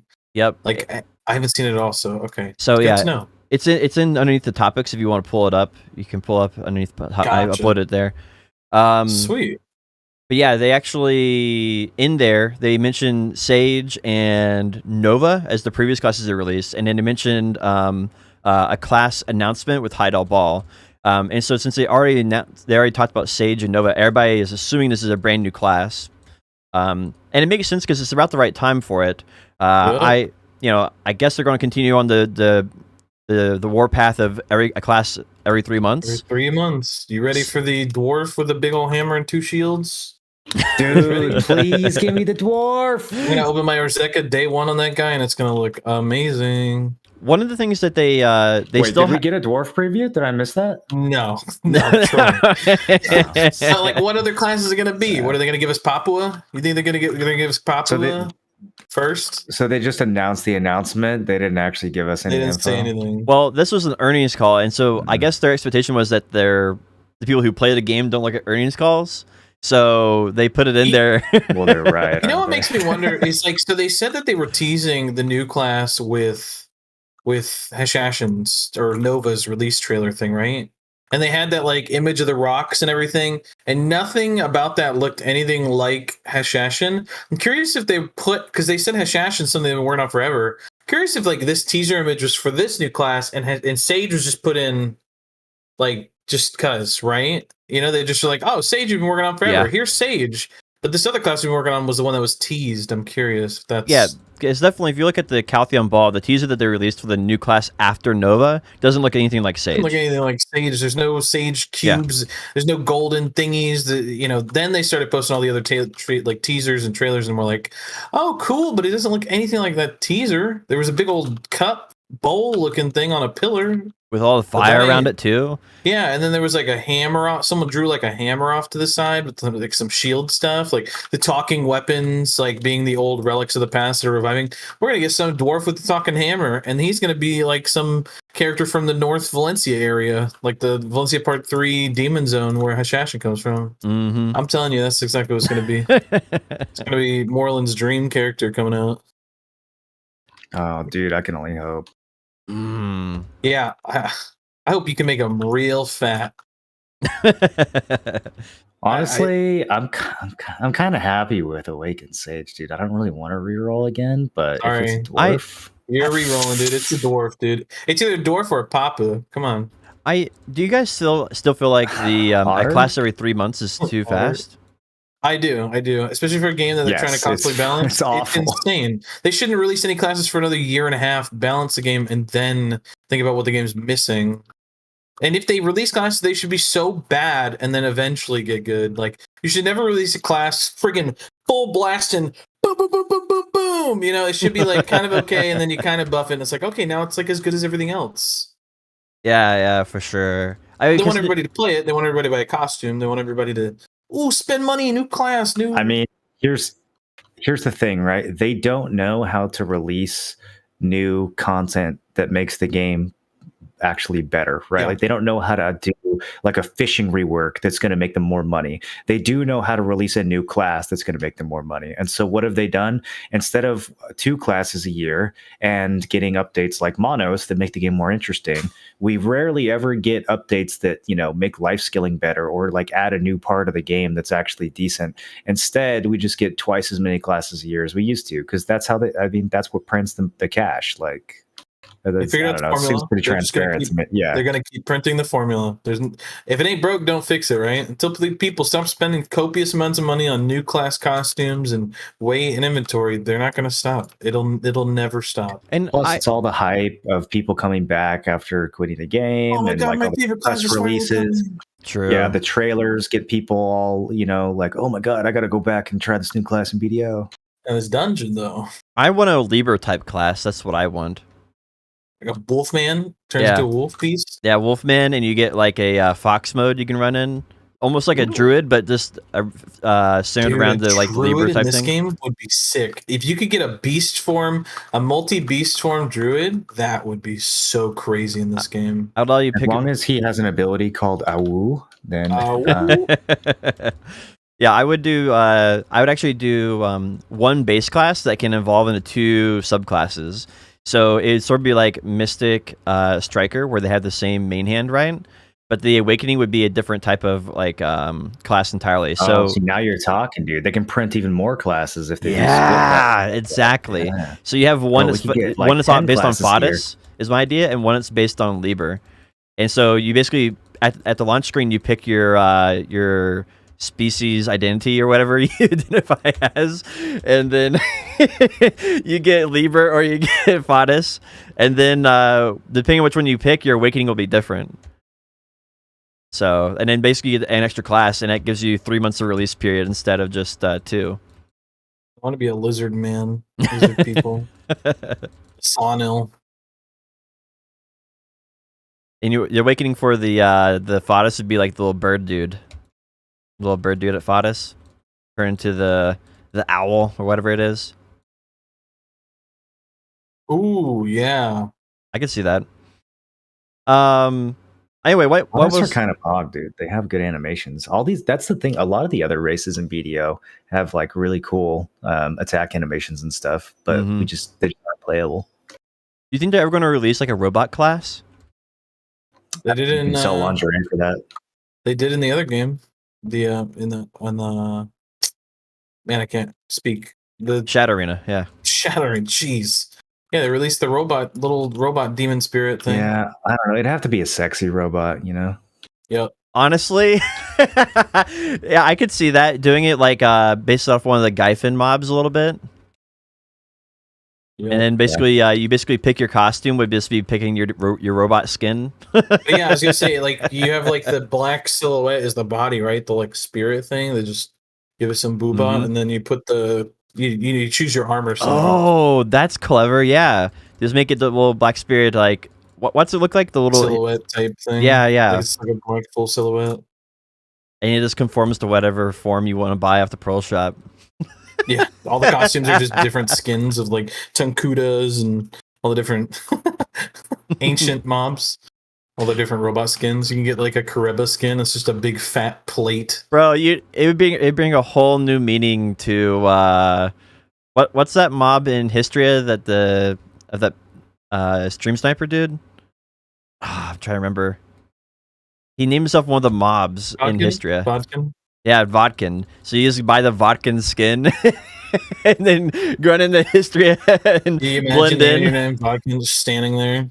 You do like the lay down mode and then you just activate. RP to the next level, dude. Next level RP. What would be some other cool class ideas?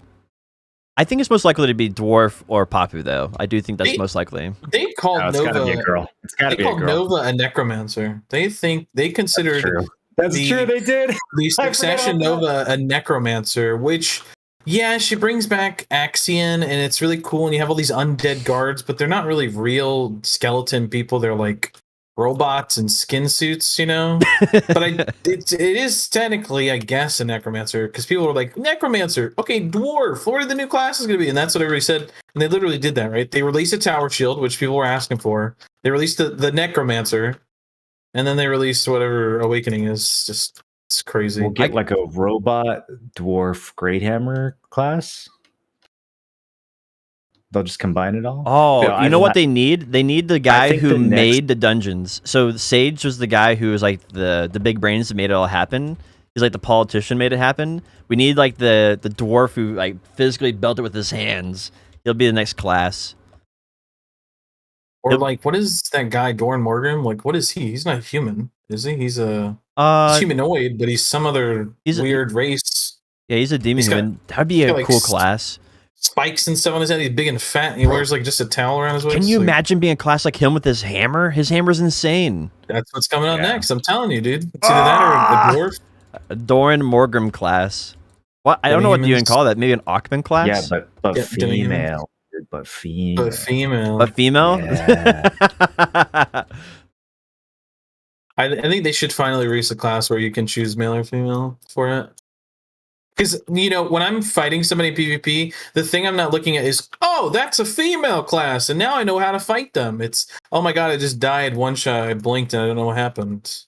I don't determine how I'm going to fight my opponent based on if they're male or female, so I don't see why there's no reason they can't just release a gender-bent class where you could choose your gender and do whatever. They're not genders, they're character. They're Nova's a person. Yeah, that's right. We're persons now. We're persons. They have lore now. The classes have lore now. It's not just warrior anymore. Are we going to be training? We're going to be training Underfoe? Yes, you're going to have a name like in Shadow Arena. You're going to have a backstory. You're going to have a different main quest that's 10 times as tedious as the old main quest. And you're going to learn a lot in the process. I love the lore. I mean, you will learn. I do love all that lore stuff, so kind of works for me. It's just so tedious. I don't like the formatting. That's my main problem. The lore itself is interesting. You should be able to spam the formatting of it is just terrible. I want like something to read it to me while I'm playing at a grind spot. Like a whole dialogue thing as they're back and forth thing, and it auto scrolls. That would be so dope. Don't let me spam art, dude. Don't let me spam art, dude. I want to read this it to me. Sucks. It's like, did you read it?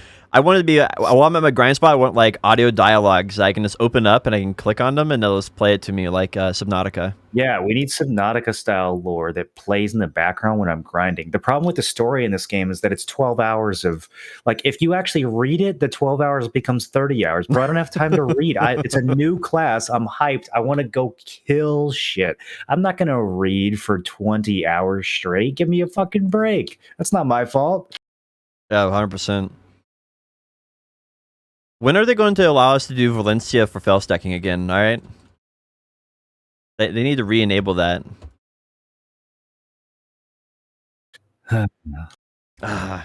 The next topic is they changed the release date of Crimson Desert in the Q1 earnings report to 2022, which I don't think this is a huge deal. So surprised. Did anyone ever think that was coming out this year? Well, they said winter or Q4 2021, which can be all the way through like March.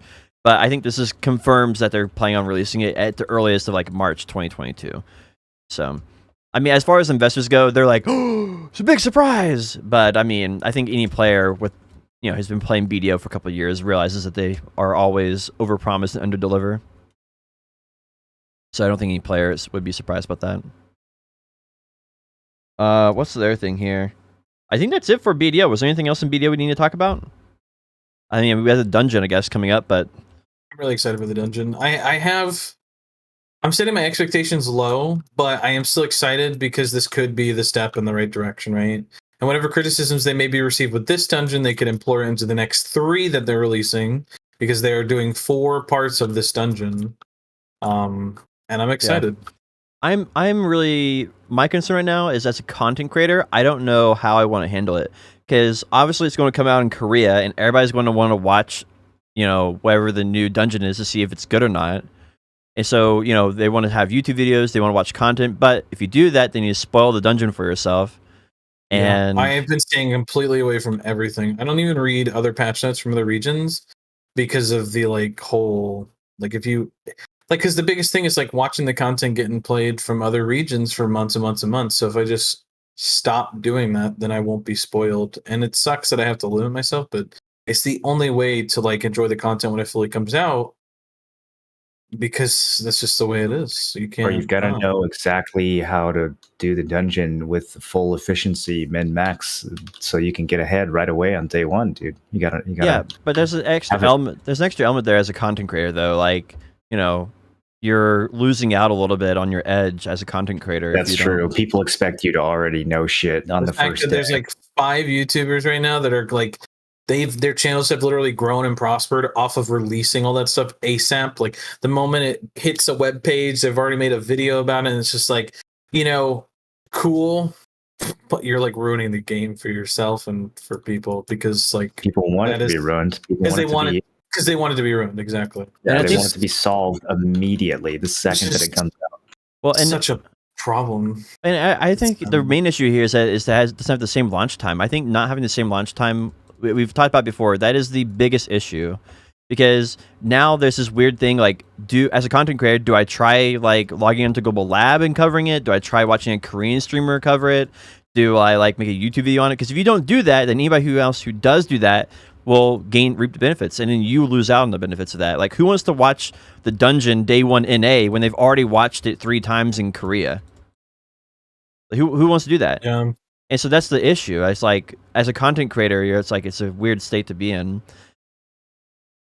I haven't really decided what I want to do yet with it. I'm going to wait until I maybe hear a release date, and then maybe I'll decide. I'm glad that I'm not I don't try to do like YouTube. Like I want to, but in moments like this, I'm like, man, I'm kind of glad I don't, because I would be really sad that I don't get to enjoy it authentically.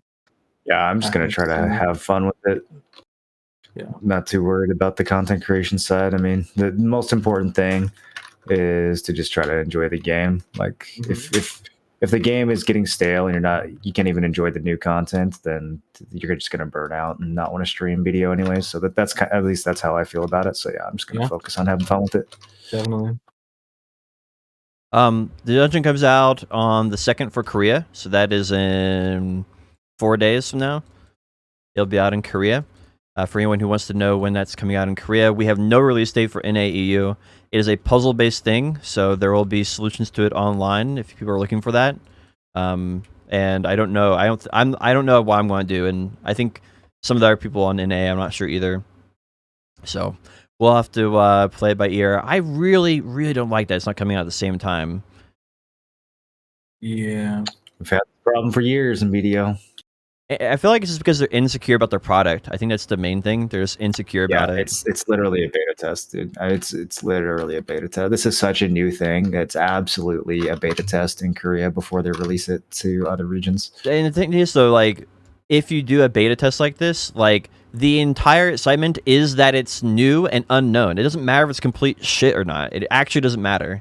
And that's what they don't get. They don't understand that. It matters a little bit. I mean, hopefully they can play it internally and say this is fun or not fun enough to, where, like, hopefully they can do that. Like, man. The lead designer should be able to pick up a controller, play through the dungeon with, a couple other lead designers and be like, yeah, this is a fun thing to do. Let's have fun with this. Like, should be the operation there. Yeah, I mean, obviously they should, but they can't. Yeah, I mean, but they've kind of demonstrated that they can't do that. They have to use live regions as test servers. Yeah, I mean, like, right now it's either use Korea, but in this case with anything that's puzzle based, you can't do what they're doing. It just doesn't work. You have to release it worldwide. Because what's going to happen is you're going to try to find a team, Morlin or Blonde Bear, and there's going to be a whole guide on BD Foundry about it. And then they're going to be like, why aren't you... Oh, I looked up the guide, so you guys got to do this strat. And I'm like, yo, I wanted a blind playthrough. What are you doing? And there's no way to find a blind playthrough unless you have a dedicated and a 4-man group. There's no way to find that. And if luckily, you do find that... Luckily, I have a 4-man group of friends. Yeah, if you dare to try your own solution, people are going to be like, that's not meta. That's not correct. You have to do it this way. Yep. Luckily, I have like 4 or 5 friends who don't look up anything, and they don't even know what Video Foundry is, and they don't know how to look up future content stuff. So, like, luckily, I can get my 4 little dummies to grind with me. All my friends are playing TBC that week, so they're not going to know what's going on either. They're going to be just as blind as me. Yeah, it'll be interesting to find out how it all works out. I think what's going to end up happening is the dungeon will be okay, not good, not bad. It'll be okay, and that the NA and EU player base is going to get extremely mad because we didn't get the content, and they're going to say it's completely ruined. Why would you ever do this? You bunch of idiots. And I think that's what's going to be mainly happening. Is we're going to get a ton of blowback about not releasing at the same time. I think its reception on NA is going to hinge literally 100% on how much silver per hour it is, and no one cares about anything else. I mean, that's the prediction. It doesn't have to be silver per hour if it's like sort of like Zarka back in the day, where it's like you can only get this item from the dungeon, and you can't get it from the marketplace. If that ends up being something like that, where you have to go there, sort of like the Flame of Despair type thing, I think then that could also be a or good. if it's something you can only do like 3 times a week, and then you like run into a lockout. Mm-hmm. Yeah, I could see alternatives where it could, but I think for the most part, yeah, like if you want longevity of it, and past getting the item the first time, I definitely needs to be good silver per hour, like for sure. Well, I think that pretty much wraps up BDO. We got some interesting stuff to talk about for other games. True. What do you want to start with? This one probably won't take a ton of time. The lead designer for Ashes of Creation has left, and people are freaking out. what design? What What did he design? Like the head of every design part, like the whole game design. The big. He's in charge of absolutely everything. Yeah, I don't know. See, this is why I didn't have much of a reaction to this because for a variety of reasons. Like, first of all, the head designer. Okay, that's important. Like, that's an important role. He's been at the company for 5 years. Doing anything for 5 years, especially for just working on one single game for that entire 5 years. I know it seems early because the game's still in alpha, but it's not early for him, right? He's worked on it for 5 fucking years, and he got a different job at a different company that's more exciting to him. I don't think this is an omen that the game is doomed. I think there's other omens about the game, but I don't think this is one of them. I think people made a huge deal out of it. The guy who left, his name's Jeffrey Bard. His credits are like EverQuest 2 in like DC Universe. I mean, this, like, I don't mean to talk shit. I have no idea. Yeah, I'm sure he's a talented guy, but he's not like the reason. He's not like the make or break behind Ashes of Creation. Yeah, he's, sure, you know what fair. I mean? Like, I don't feel like he was essential. Maybe he was. I don't know, but I'm pretty sure that they can continue on without him. This isn't like. Yeah, and the main creative lead. See what I'm saying? The main creative lead is Steven anyway. So like the vision for exactly. the game is, oh my gosh, I just fell in a huge hole that I didn't know was here. Anyway, yeah, I don't think he's like the make or break it for it. Just seems so odd. Yeah, I mean the timing of it's a little weird. It's a little odd. I kind of my assumption is like maybe it's like a greener pastures type thing. Like right now he's in making the most popular game, the most expected game of whatever year is going to come out, the most anticipated MMO. That's what he's working on, and so everybody would love to get their hands on him. And because of COVID, all the investors right now are trying to get the next big. They want to invest into gaming. They want to get a new startup studio. They want to get something going on. Like that's why a lot of people have been leaving Blizzard. It's not just because Blizzard is not necessarily the most fun place to work at anymore. It's also the fact that all these capital ventures, is that how you say it? Venture capitalists? Yeah, they're all trying to find people to hire to make these new studios. So he's in a perfect position to go and jump onto a new team and get a big salary increase. Well, and maybe he's someone who just doesn't live and die by salary, like he's a fucking game dev. Maybe he just likes games. There's some game devs out there who I think still actually have passion for games. Maybe he's just more passionate about VR than he is about making a Lineage 2 clone, Mm-hmm. Like I don't feel like this is the end of the world for him or for Ashes of Creation. I think people blew it way out of proportion. I think people who have no idea what's going on think it's a big deal, and people who actually have a clue don't think it's a big deal. I think that's basically how it works. It's a bad headline, right? Like it's bad for the hype of the game, but is it actually bad for the game's development? They're fine, dude. They're fine. Yeah, they're absolutely fine for sure. One thing that I think to note is actually he's still on good terms with the company because he said you can maybe expect him to show up at a future Gamescom. I think it was the expo, and you might keep in tune to his social media channels because he'll tell which ones he goes to, and he'll show up at the Ashes Creation booth. And so I think that says a lot that he's leaving on pretty good terms with the company overall. Because he would never say something like that. 5 years. No, Yeah. it wasn't 6 months. It was 5 years. Yep.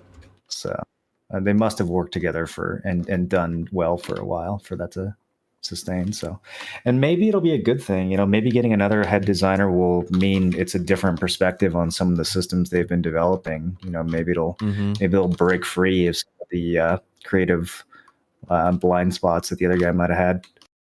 Yeah, absolutely. And there definitely were some. Like the combat right now needs like some mobility to it. It feels a little rigid from what For sure. Yeah. And like that would be a huge benefit overall. What's another thing? Like it feels like right now, like they're trying to make 5 games in one because every city has 5 stages. So you have to make 5 times the amount of content for the same game space, same like play area. So I feel like, someone with a new take on it could have a really cool idea of how to accomplish that more efficiently.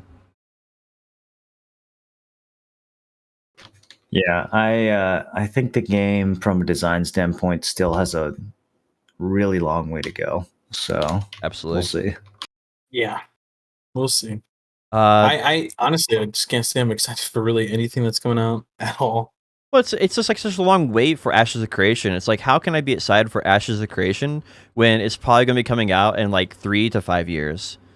Like it's, I don't know. It's like I can't get keep super having these excited like, these like streams where they're like talking about, look at our furniture, look at this chair, look at this wardrobe, look at this. Okay, we get it. People are graphically designing the things in your video games. It's not just assets from any game ever. Mm-hmm. Cool. And one of the big things that I've seen recently. One big thing I've seen recently is that they're actually redesigning their in-game system to be able to support more players, because that was a big issue where if you look at a lot of their gameplay stuff on their streams, like you'll see like 30 people on the screen, but there'll be like 5 of them that their animations don't match how their character's moving or something like that. They'll be like moving, but they're not having no animation, or they'll be walking and they're like standing still. It's like there's like some things like that, and so they're going back into it. And part of that apparently is based on the Unreal Engine, because Unreal's not open world. It's not meant to support over like 100 players, and there's like a lot of limitations there that they have to like custom build. And so I don't know how in the world it's 5 years in and they're rebuilding this now, but apparently that's like a thing they're working on. I kind of feel like that always happens with these large scope MMOs. Yeah, they get rebuilt. They do 5 years of work and then they throw it all in the trash and rebuild everything. and I mean, part of it is like you have this big idea and then you realize 3 years into it that your previous idea isn't supported by your game engine. Because you get halfway into development, you're like, oh well, we got 100 characters on the screen and now we're having this bug, and we can't. The core issue is that the system here needs to be reprogrammed.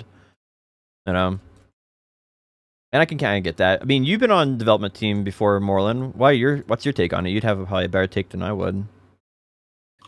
Well, the only dev work that I did was for a like indie mobile game. We were like a 5-man team, so it wasn't like an MMO or anything like that. The work that I did on an MMO was quality assurance, so I wasn't really a big part of the programming or anything like that. But I mean, just based on what we've seen in other games, I think it's pretty common for, like I said, for them to do a ton of work and then suddenly kind of realize that this thing isn't going to work with what they've built and have to kind of redo things from scratch, especially when it comes to things like netcode, or there's like new technology that comes out and they have to rewrite everything. I don't know. There's a lot of like wasted time that goes into these projects that last years and years and years, where a lot of stuff just doesn't end up getting used at all, or some weird artifact of that remains in the game and like causes trouble forever. I think you see some of that in BDO. Honestly, I think they've got some stuff from early alpha that still to this day holds the game back in terms of like FPS equals DPS and like other things that they should have gone back and redid and rebuilt from scratch, but they didn't, and we all suffer the consequences of it 5 years into the game's launch. Yeah, it makes sense, honestly. And I guess the thing is, like, hearing them say they're redoing that system in that case is actually probably a good thing, because it means they're actually going to be doing it hopefully correctly the first time in a lot of those cases, not making the same mistakes that maybe BDO or another game has. Yeah, and I think, you know, it's like when it comes to Ashes, it's important to remember that it's basically a passion project, right? Like they're not on a timeline. They don't have to release by a certain day. I don't think they're beholden to investors in the sense that, like, you know, they must come out by, you know, 2022 or else, like, I don't think they have to do anything like that. For the most part, they're pretty independently funded, and the dude who's making the game is a genuine nerd who wants to make a good game. So, True. you know, I think the game has a lot of pluses going for it in terms of development. I just don't know if they have the actual like talent to make it happen. Yeah, I mean, talent that and sounds kind of experience. brutal, but like that's the thing that I'm looking for. Is I'm seeing all these previews and it just doesn't really seem like a game that's that addictive or immersive. It just seems kind of stale to me. So, but they still have a long time to turn that around. So I don't know. I wish them luck. Yeah, I kind of almost wish that they had done Ashes of Creation, like, here is our game, we're pushing it out, and then said, hey, you know, we got what we promised out to you guys. It's a playable game, but we, you know, there's all these issues in it, and we would like to make the, you know, we'd want to take it, you know, and continue working on Ashes of Creation 2 from this point, so you can fix all these things and make it better, because we never intended to make it this big. That way you could have kind of the best of both worlds then, right? You could have it actually came out and they fulfilled their promise, while at the same time they can go in and like have that experience of the first game being XYZ was garbage, and they have to, you know, go back and reprogram it. Yeah, I don't know. I think there's no chance that Ashes of Creation has ever been close to a playable state in its development. Like, I don't think there's any chance of them releasing it in its current state and then just working on a sequel. I don't think it's Yeah. anywhere close to playable, and it won't be think for a so long either. time. Yeah, I don't think that's a realistic thing for them to accomplish. Now, BDO 2, on the other hand, I think it's time for that, dude. There's a lot of shit from BDO 1 that just needs to go away. Just start over like they did with BDO Mobile and just make a good game. If they did BDO 2, what would you do about gear carryover? How would There you handle would be that? none. You would start over. The best part of an MMO is when it's new. No carryover. That's your personal opinion, though. I don't know if everybody shares that. Well, that's objectively right. So if they disagree with me, then they are incorrect. Do you think people would want to quit this game after all the time they've invested? Just like World of Warcraft? Yes, I would love to quit this game. Are you kidding me? If BDO 2 came out, I'd drop BDO 1 in a heartbeat, bro. But then you just do this, you just get stuck back into BDO. Hey, go to Crescents again. Even Go if they to re-released BDO 1 as it was back in 2016, I would quit the current BDO to play that. It wouldn't even have to be a sequel. I don't know if I'd play BDO 2, to be honest. If I didn't get to keep any of my gear, I've spent over 25,000 hours in BDO. Like, you just want to start over and do 25,000 hours again? Enough. It's time for something new. Yeah, I don't know. I have like a route. Like, hey, congrats, Bombear. You just got your Rich Merchant ring. Time to go play BDO 2 and get another one. Like, Yeah, fuck you. Deep in the sunk cost fallacy right now. Yeah, this is because I've been with my girlfriend for so many years, I'm not going to break up with her for you know. Yeah. No. It's not. That's not what it is. It's I enjoyed the 25,000 hours I put into BDO. I've enjoyed that process, and I don't want that to be. I don't want that to go away. I don't want them to, like, you know, take a shit on what my enjoyment of BDO is. Like, the whole purpose of me working to acquire gear in BDO is that. I'm surprised to hear you say that. I've heard you multiple times in this podcast say that basically the only reason you still play BDO is because your community likes when you play it, and that you're not even really that addicted to it anymore. So I'm surprised. No, if I wasn't a streamer, I probably would have quit. You know, maybe around the 15,000 hour mark. So what do you? But the thing is, even if that is a true statement, it doesn't mean that I want them to do a BDO 2 and invalidate my 15,000 hours to put into the game, right? Or 25,000 hours or whatever. I don't think it invalidates, dude. I have probably 30,000 hours in Ultima Online before I quit. I mean, it is what it is, right? Like, the game doesn't last forever. You got to new things come out. You know, It would life depend goes how on. good BDO2 is. It's just a personal preference thing, right? It's that there's no right or wrong answer. We have to be very clear about that. There's no right or wrong answer. It's just how you enjoy playing video games. Some people just like restarting the video game over and over and over and over and over again. That's why like every week you're playing a new game, right? Because you like the new player experience. That's what you enjoy. But some people It's enjoy because these devs don't know how to make a game that's fun for more than 2 months. That's the other problem. But I mean, like, and then yeah, I mean that's true to some extent. But and other people enjoy like longevity. That's why like a lot of people don't like World of Warcraft. A lot of people don't play World of Warcraft not because it's a bad game or a good game. They just simply don't play it. Period. Because every year or every 3 months your gear resets, and they don't like that feeling where your gear just gets reset. They're like, hey, I put in all this time to this raid, and then literally 6 months later, there's a new raid that comes out, and all the gear that I earned previously is completely trash. I definitely prefer BDO's progression to WoW's progression. Like, if I'm gonna play a game that's why I played BDO for 5 years and didn't play WoW for 5 years, right? Like, Yeah. I'm with you on that. I absolutely enjoy being able to keep my progress over time and not feeling like it got wiped or reset. But that's within the same game. If we're talking about a sequel, I'm ready to start anew. I'm ready for a different game. I'm ready for a different type of progression, a different experience. I don't need my shit from the first game to carry over to the second one. I'm ready to be in a new world with new systems, and for none of the shit I did before to matter. It's all bye-bye. The thing for me is like I would never play BO2 for two reasons. One, if gear was completely wiped, that would be a very big reason. And two is they never learned they haven't learned any of their lessons from BDO1 yet. Like they haven't learned how to balance PvP yet. They haven't learned how to release new content that's fun and interactive for players. They haven't figured out how to like release new classes in a balanced state that doesn't power creep the game into oblivion where you have too many super armors and CCs.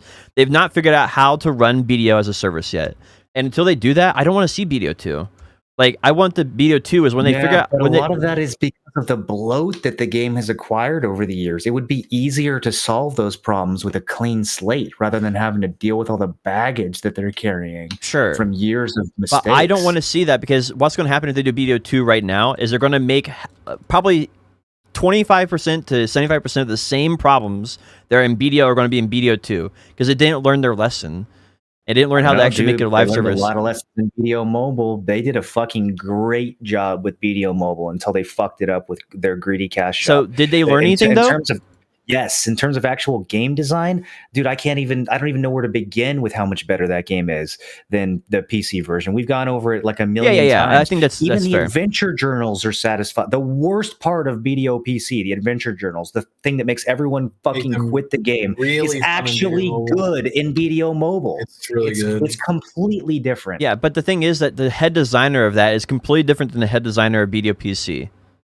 Yeah, I don't think the head designer for BDO PC should be in charge of BDO2. I think that it's... Well, the thing is, if they did a BDO2, he would be in charge of it. He has the seniority. No, not necessarily. He could stay on BDO1. They don't have to shut down BDO1 just because they're coming out with BDO2. There's lots of games that run multiple versions. I mean, there's still people playing Final Fantasy 11, like... I don't think that they have to bring over the same guy. I definitely think that they can bring in newer, younger, fresher people on the sequel and learn from their mistakes. I'm not saying they would, but I'm definitely saying that it's possible.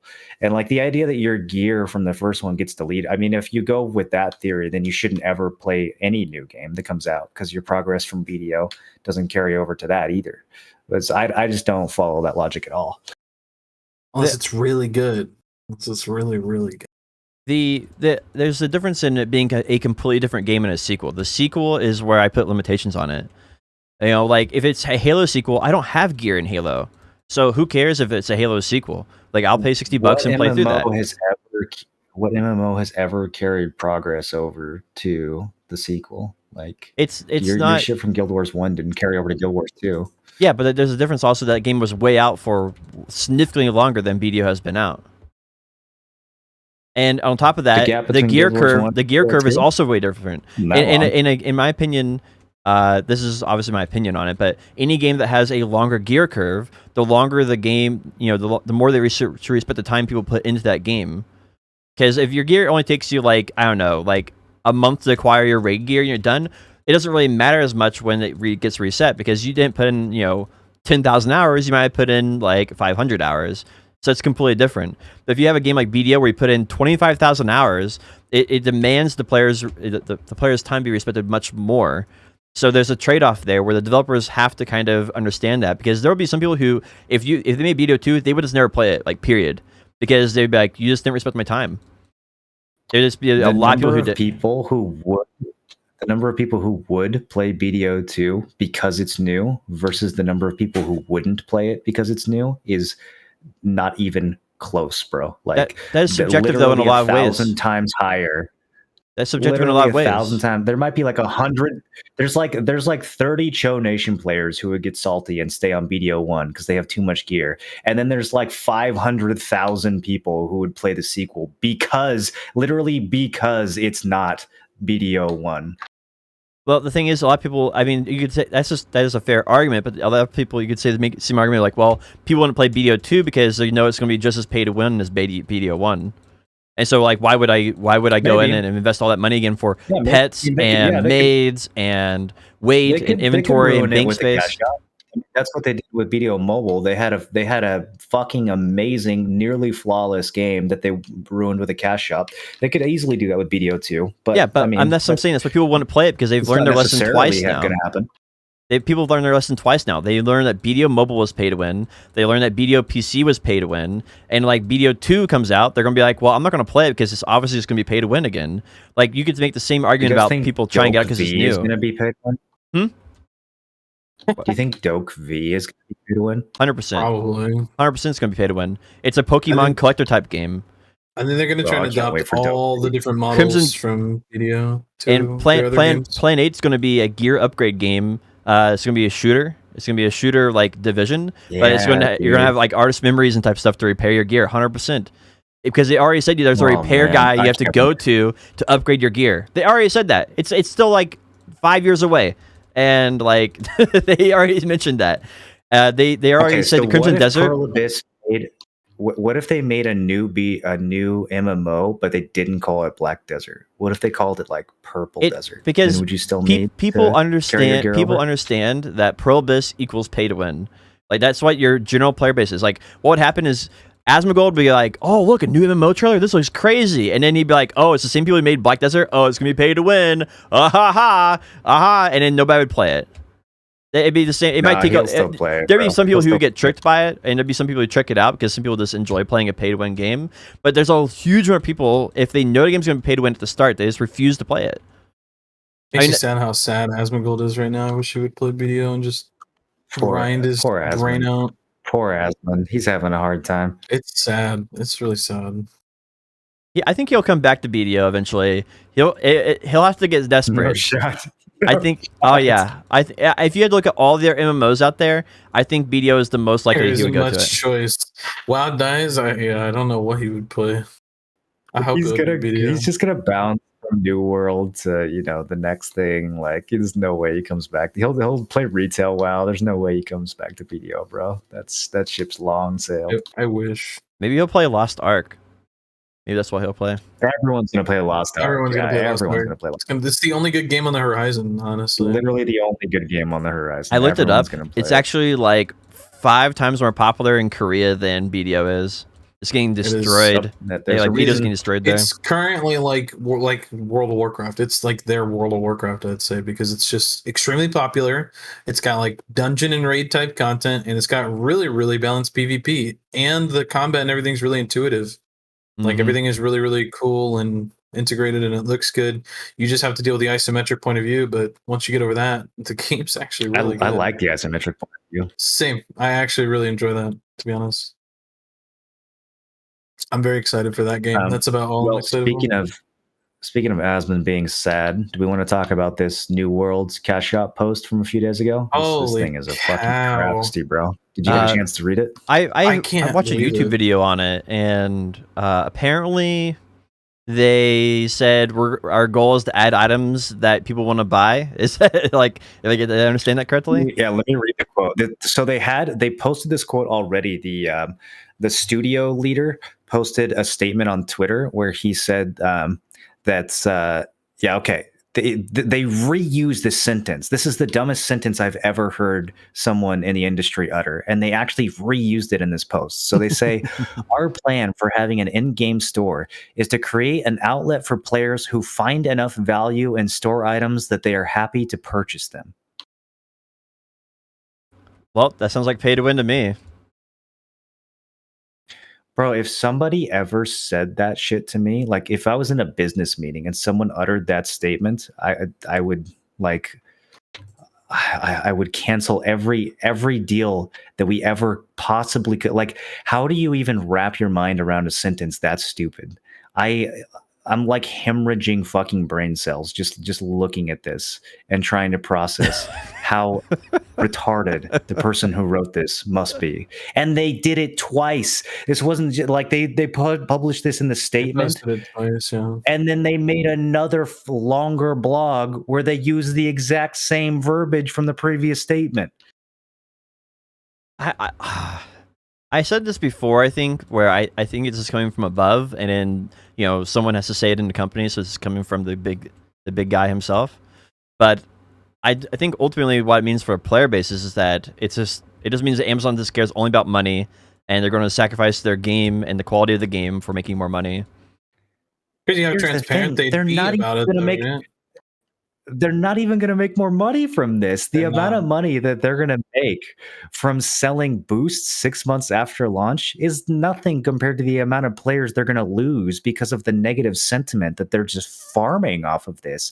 It's not even a good business decision. If if they went full pay to win like BDO, then I could understand it. Like, okay, you're going to pull in an extra $1 billion by fleecing your players with, casino progression. I get that. But you're going to sell like a $20 boost 6 months after launch to like the 5% of new players that you're churning every month. Like, that's not going to cover the billions that you're going to lose from people just like making these YouTube videos shitting on your game for a full year before it comes out. Like, I don't know, dude. It's not even a good business decision. This isn't going to pay for itself. What doesn't make sense to me is like, you can look at what League of Legends does, and League of Legends makes a lot of money, and they just sell cosmetics, and you can earn cosmetics by playing a whole lot and maybe getting some lucky RNG. Like, it's like you can kind of like play the game and earn that stuff, and it works great. Like, do they sell boost? Like, no, they sell EXP, but like EXP is it's only important up to level 30, and after that, it's not really a big deal anymore. Like I feel like this whole sentiment that they have doesn't make sense unless you're looking only inside the MMO genre. Like, if you're looking at any other game outside the MMO genre, like, nobody does this kind of stuff. And if they have, they've gotten really big. People got really mad about it. I just don't get it. I highly recommend that people go and read this post. It's called Introducing Our In-Game Store on the New World. The funniest part to me about this is that this is clearly like something that they spent a lot of time on, and they thought that they were going to get ahead of the controversy by posting this. Like, they thought that people were going to read this post and go, "Oh, okay, I get it now. I see what. Yeah, this is okay. I'm okay with all this." Like, they are so fucking out of touch that they think that people are going to read this post and respond with anything other than like absolute vomit. Like, it's so funny, dude. This gives you such a profound insight into the mindset of the people who are running this company. They could not be more clueless, man. Well, and one thing that's really concerning is like they're treating their player base as if they're idiots. Because that's exactly what it is. Yep, and I feel like this is something that a lot of game developers have started doing recently, where they're like, they think that everybody who plays their game is an idiot, and so they can just say, I don't know, like roundabout things, and just trick them into believing it. It's like World of Warcraft has the same mentality. Like, we know better than the players' feedback, so we're not listening to your feedback. We heard it, we read it, but we're not taking it in consideration because we know better than you. And it's like that's this type of mentality that World of Warcraft has, the type of mentality that a lot of game developers are taking towards their games nowadays. And there's a big difference in like, we have a vision for a game that we want to make, like Ashes of Creation, and there's a big difference in that, and like, we don't know how to make our game, and we're asking for feedback, but we're not listening to your feedback because we're too stuck up. Or in this case, I think Yeah, I think New World has done a decent job listening to feedback in terms of like the design of the game. But when it comes to their cash shop, they could not have gotten a bigger pushback Yeah. on this announcement a couple weeks ago.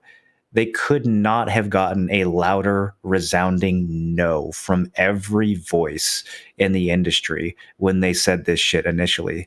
And so to see them double down on it again this week, sometimes with literally using the same verbatim language that they used last time, it's just clearly, these executives that don't even fucking play video games, man, that are just like, that don't even like, Yeah. read the comments or like watch the YouTube videos or have any idea whatsoever of how people are perceiving their game and reacting to this shit. You've got a lot of games that like trick you and sell you things that like you didn't really intend, right? Like I never would have thought there would have been World of Warcraft boosts, but there are now.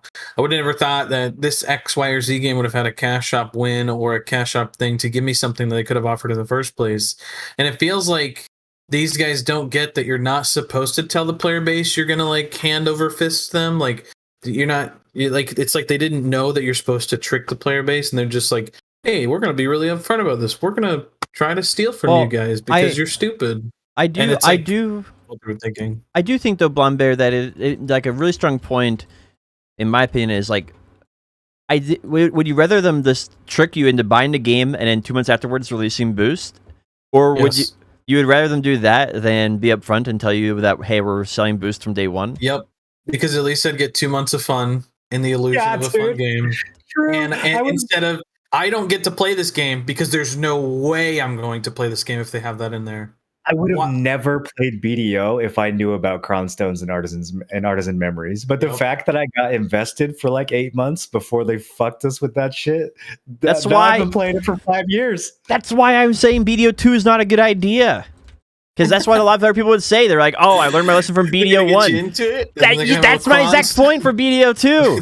They're coming with bronze stones. They're not cron stones. They're bronze stones. They're very different. Yeah. Yeah. I mean, they have next time. New World has listened to live player feedback before, so maybe with doubling down and getting bit slapped twice by the community, maybe they'll listen this time. I don't know, because they have done a pretty good job so far listening, like for player feedback and like how the combat needs to change, and hey, we need more content, so we're adding dungeons. We need more content, we're adding a new land. Like, they've done a pretty good job of listening so far. So this reminds me of when BDO made it so you could sell costumes on the marketplace, and they were like, "Hey, we're listening to your feedback on this. Like, we're definitely open to the player concerns. Let us know how you guys feel about this." And the players literally rioted in Calpheon, like thousands of people. Bro. There was like a podcast with like 80 fucking streamers where everyone was like you could not have possibly given them more clear feedback that this isn't something we wanted in the game. And they were just like, oh, well, we're gonna do it anyways. Go fuck yourself. That was so crazy. To the feedback and suck it. There were so many people rendered on your screen that there's actually a culling effect that's activated, and actually will stop rendering people. And the more people that are on your screen, the smaller and smaller render range. Yeah, like I literally could only see like 1 foot to the right of me and 1 foot to the left of me because there was so many people on screen. That means like inside that one little block like that, there was like 500 people, and it's all it could render. So it just blocked out everything else. Couldn't see NPCs, couldn't see anything. It was the first time I've ever seen a server that was full. I'm telling you, completely full. It goes crowded, high capacity or something like that, like almost full, right? And it has full. And it's just grayed out. You can't join the server. You actually cannot join the server. And man, there were so many people there in Caltheon City. Like, you think it's crazy for Nodewars? I mean, like, imagine horses from literally Hydel all the way to Caltheon. The entire thing. There's not one. Your screen the entire time is full of horses. The entire way. And still they didn't listen to that. I do think that that was the dark ages of BDO. Yeah, I mean, It's like, just don't ask for the feedback if you don't actually want. I mean, it's just them treating us like we're stupid, you Yep. know. But we're gonna take it because there's nothing else to play. Yep. There really is nothing else to play right now. You can play shooters, you can play Dota or League, and you can play, a few fun little single player games, but there really is not much for like MMO group grind content that's like really, really, really, really enjoyable. I'm super curious about this Oh, dungeon. I tried a game. I think we didn't talk about this last week. Did I? Sword of Legend. I think I hadn't played it yet. Yeah, solo looks pretty cool. It's pretty cool, man. The It story looks is off. neat. It's like BDO in the sense that they force you through this 12-hour R spam Mhm. before they actually let you enjoy the game, and so I suffered quite a bit as a result of that. But the game seems like it would be pretty comfy if I actually managed to get past the story, which I didn't. Yeah, Um, but I mean, to their credit, that is a game that appears at this point. I think it's been out in other regions for a year or two.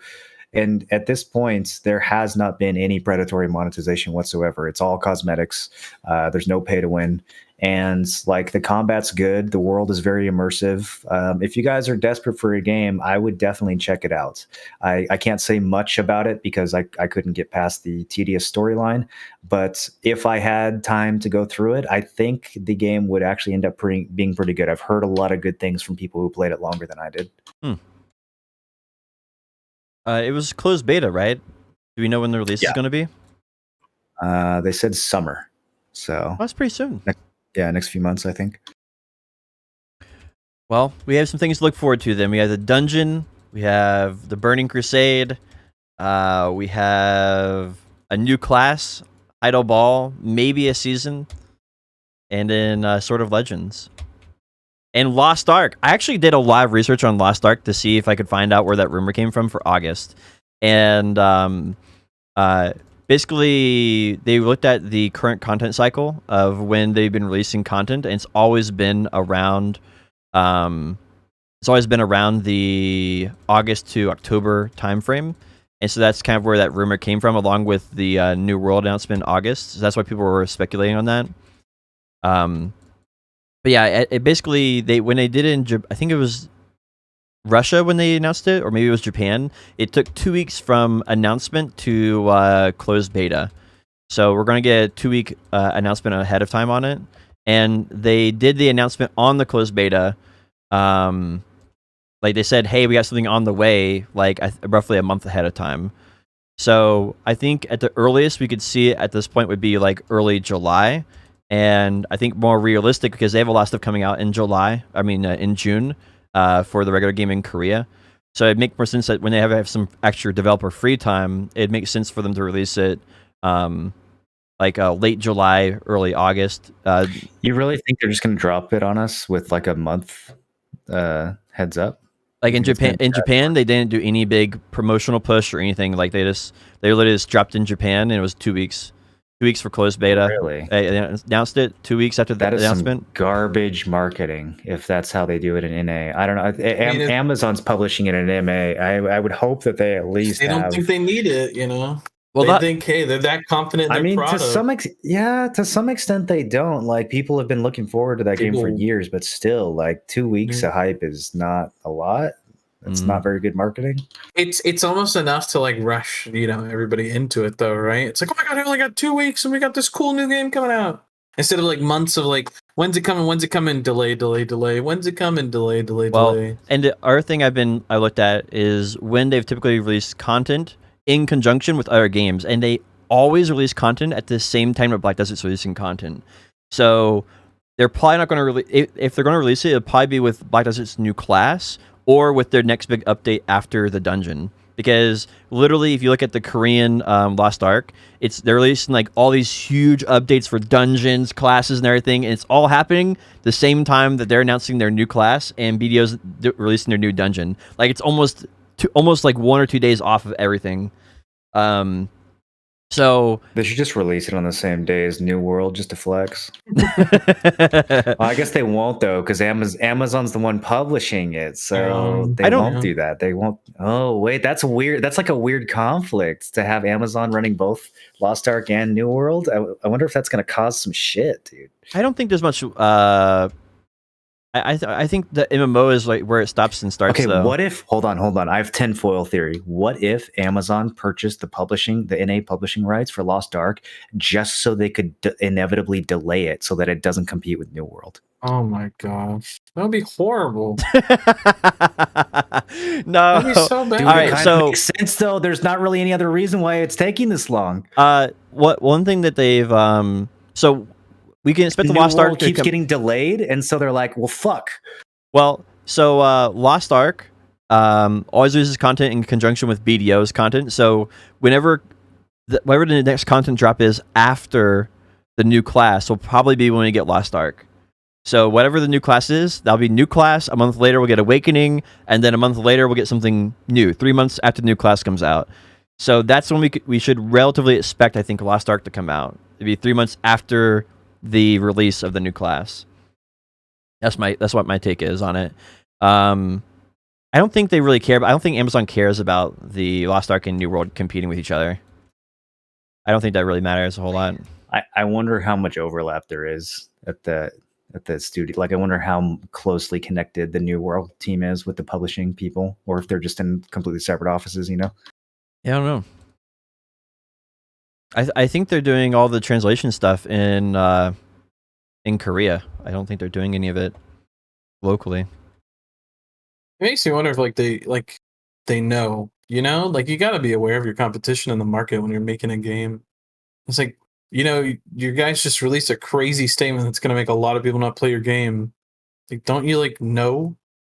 Maybe they're sabotaging New World in order to make Lost Ark better. Maybe that's what's happening. They've self-sabotaged New World very, very, very much, and Very successfully sabotaged that game. even like some of the because what people got to beta test like the dungeon thing, that there was like a dungeon test, and every single review was like, yeah, it was like very boring, and you just spam left click the whole time, and it's like, wow, what a crazy dungeon experience. And it's just like, man, I can't wait for this fun game to come out. Yeah, I think that game is going to live or die based on the crafting system working very well in tandem with the leveling experience. I think that's the best case scenario, and an in-game being Which some form of game? New World. Oh, Is the I think crafting in New everyone World- caps out in 2 months regardless. Oh yeah, for sure. Yeah, I think a month or two and a New World's toast, just because it just won't be anything left to do. It'll be one of those games that you come back to when there's a content update and you play through the new dungeon and you're like, oh, this was so cool. And then you go back to playing your other game. True, yeah. And I don't think that's a bad state to be in. There's definitely a market for people who want to take a break from BDO or whatever, and they want to go play another game for a little bit. Yeah, as a side game, I'm excited for New World. As the next big thing, no fucking chance, bro. Yeah, no definitely fucking chance. I think that'd be a really cool area right there. If they can hey, World of Warcraft, BDO, Lost Ark always release content at the same time along with Final Fantasy. What we're going to do is we're going to release content in between those cycles, and then people can go play our game during in between. And I think that there's a market there for that for sure. Because no one's going to quit BDO over... I really feel like Lost Ark is the one that should be doing that, though, because Lost Ark is one of those games where it's sort of like WoW. It's once you cap out and you've done your weeklies and dailies, you're you can stay logged into the game and do stuff, but the time investment is so not worth. I agree. Everything you do in WoW. If Lost Ark designed the game to have content between the bouts of content and BDO, literally people play BDO, they get a little burnout, they go to Lost Ark for 2-3 months. As soon as BDO combat content comes back out, they just literally hop both games, and both games. I don't know, man. I mean, yeah, but if the progression is satisfying, the thing of Lost Ark, you can just keep making alts, right? I mean, the classes in that game are so fucking cool. That's going to be the only thing. Make a new character and do it all over again. Yeah, I've talked to a few people about the game, and a lot of people just want to invest in one character because it has that WoW problem where you're like, I'll make an alt and then go through the whole thing again, and then re-gear this guy and then re-gear this guy, and that's totally a thing that can happen. It's mostly really dependent on if that player that does that is playing multiple games or not, and that's going to be the defining factor, I think. What about the arenas? Like, is there a high-end arena scene, Yes, or like it is very, very fun, very, very balanced. That's literally what a majority of people do. It's like other than arenas, there isn't really too much yeah? end-game content when you max out, and that's what people And do is is it just farm ranked arenas. with like are there leaderboards and shit? Yep, Yeah, yep, dude, I'll farm that all day. Fuck yep. it if it's good. Yeah, and it's apparently it's very good. It's very, very balanced. That's what everybody keeps saying. Every review, everybody I've talked to that's played it or looked at it, the balancing is very on point, and they're very good at what they do. So, it'll God, be imagine fun. having a ranked 1v1 arena in a PvP game. That's so. We're living in the future, boys. Right? We're living in the future. The 3v3s is the main thing that they do for Lost Ark. It's what a lot of people enjoy. It's either a 3v3 where all three are in the pit, or it's a 3v3 where it's like it's a 1v1 and then a 1v1 versus the winner, and then a 1v1 versus that winner. So like if one guy's really good, he'll 1v3 the team each at their own time and beat them, and then your second and third place people won't even have to fight. My gosh. It's so sick. I've seen so much PvP in that game, and it looks so enjoyable. It's Well, one of the cool things I like when I've watched it is that there's no health regen. Like when you're in a tournament, like when you're in a fighting scene, like you just slowly die, right? Like you have to be careful in managing your health because there's no way to regen your HP. Yeah, there's not like pots or anything in the fighting. It's a lot. There's some abilities that have regen, but it's not like a regen meta where you're like hit regen, and you got a full combo. Like they keep their damage the whole time. Yep. And so like if you compare the damage like BDO, BDO would like Lost Ark is like maybe 5 to 8 combos to kill somebody, but you don't ever heal back. So, you can take your time doing those. You can do like 2 or 3 combos and oops, you messed up, or someone else jumped in. You're like a lot of kiting. Yeah. A lot of kiting and stuff like that. Yeah. It's good. It's good. It just needs to come out. People really want to play it. I just really hope they don't have the syndrome of like BDO, Xbox BDO or console BDO where they're just like, all right, we're going to fully release everything up to the current expansion. It's like, please just do it slow and pace by pace. Cause like, that's why Albion really doesn't look that fun to me because everything seems like super developed. Like there's so many systems there's so many menus and shiz you go through in the first hour of gameplay.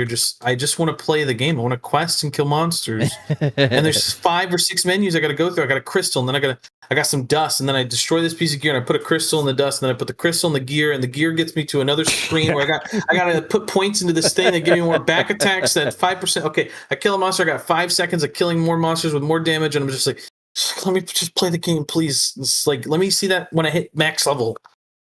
Oh my gosh, an enjoyable leveling experience. The game does an awful job of progressing you and introducing you to mechanics. It's just so much menus in UI and so little actually playing the game and being immersed. Yeah, everybody gets stuck at that little swamp town with the dock because that's where you get all the crystals all at the same point, and everybody's standing there like in that beta or whatever, reading like 50 pages of like what the stats do. Yeah. Okay, what do I want? Green crystals or red crystals? Do I want yellow crystals? Okay, I was given red crystals, but I want to turn them into this. Okay, I got to level up the crystal. Oh, jeez. Yeah, and then you mess up the leveling of the crystal, and then someone explains to you that you can use a minimum tier crystal to level up the crystal instead of an equal tier leveled up crystal, and you're like, fuck. Now I wasted all my crystals. That should not be a thing in like the leveling experience of a game. It should be an end game system. Like make and that's what like classic WoW sort of is, right? Like you have this cool a lot of the journey's a leveling experience. Some people didn't even hit max level when they played classic WoW because they were just running around and experiencing this world. And I feel like games just like New World, it's like, hey, let's just boost you to max level. What about the friggin' leveling content? Is that what about the game? Did you forget about the game? Like, where's that port? Like, and I get it, every game that comes out, everybody rushes to the end and like, where's all the content? We need content to go. But if you make enough content to make that beginning last you a week, a month, whatever, that is the game. Then that is the all game. The content. Yeah, you skip all the content and then complain that there's no content. That's literally today's MMO audience. Like the audience is really stupid and spoiled. Like they are the ones that ruin it for themselves. But now developers are adapting around that which is making an even worse game because Well, there's that's people the that problem. Is that the devs are those people, bro? Like Yeah. New World is literally being developed by fucking Reddit Like the people retards. that want to Like, boost their yeah, character in a month. if you read their logic behind this stuff, it's like, well, we want an XP boost so that new players can catch up to their friends, and it's like, dog, if you can't design the game so that new players enjoy it 6 months after launch, you made a bad game. Like that's not a cash shop problem. That's a game design problem. Yep. Yep. 100%. Ah, It's crazy. Lost Ark? Hey, Lost Ark. yeah. Lost Ark though. It's gonna be fun. It's gonna be good. I'm actually very looking forward to the dungeons because I have not played a game that I had long-term progression and had Their dungeons dungeon in raid it. content is crazy good. There's like this some weekly you have to do where you have this boss and he's got like 50 bars of health and there's a ton of mechanics you got to. Oh my god, it's a really cool dungeon boss thing. I watched Fever do a boss fight back in like 2015 or something, and I was just so blown away. I was like, holy shit, I can't wait to play this game. And then and then all my hair slowly fell out. It's like I think most of it's 5-man content, so like you can have you and your tight knit group of friends like play all these different classes, and like there is like a trifecta, but not really. Like there's support-ish classes, but there's also people that are just like some are control-based classes and some are like pure damage classes. Like the classes are really really cool.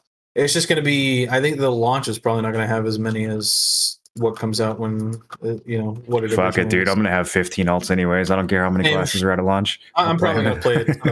It just looks like a genuinely fun game. It looks like when BDA first came out, I was like, holy cow, this is like a really good, fun game. And that's exactly what this looks like, but with promising content because it's working right now. All right, boys. Well, I got some fucking Sunken Temple to run. Are we ready to wrap this up? Yep. I don't have anything else. What are you guys doing this week?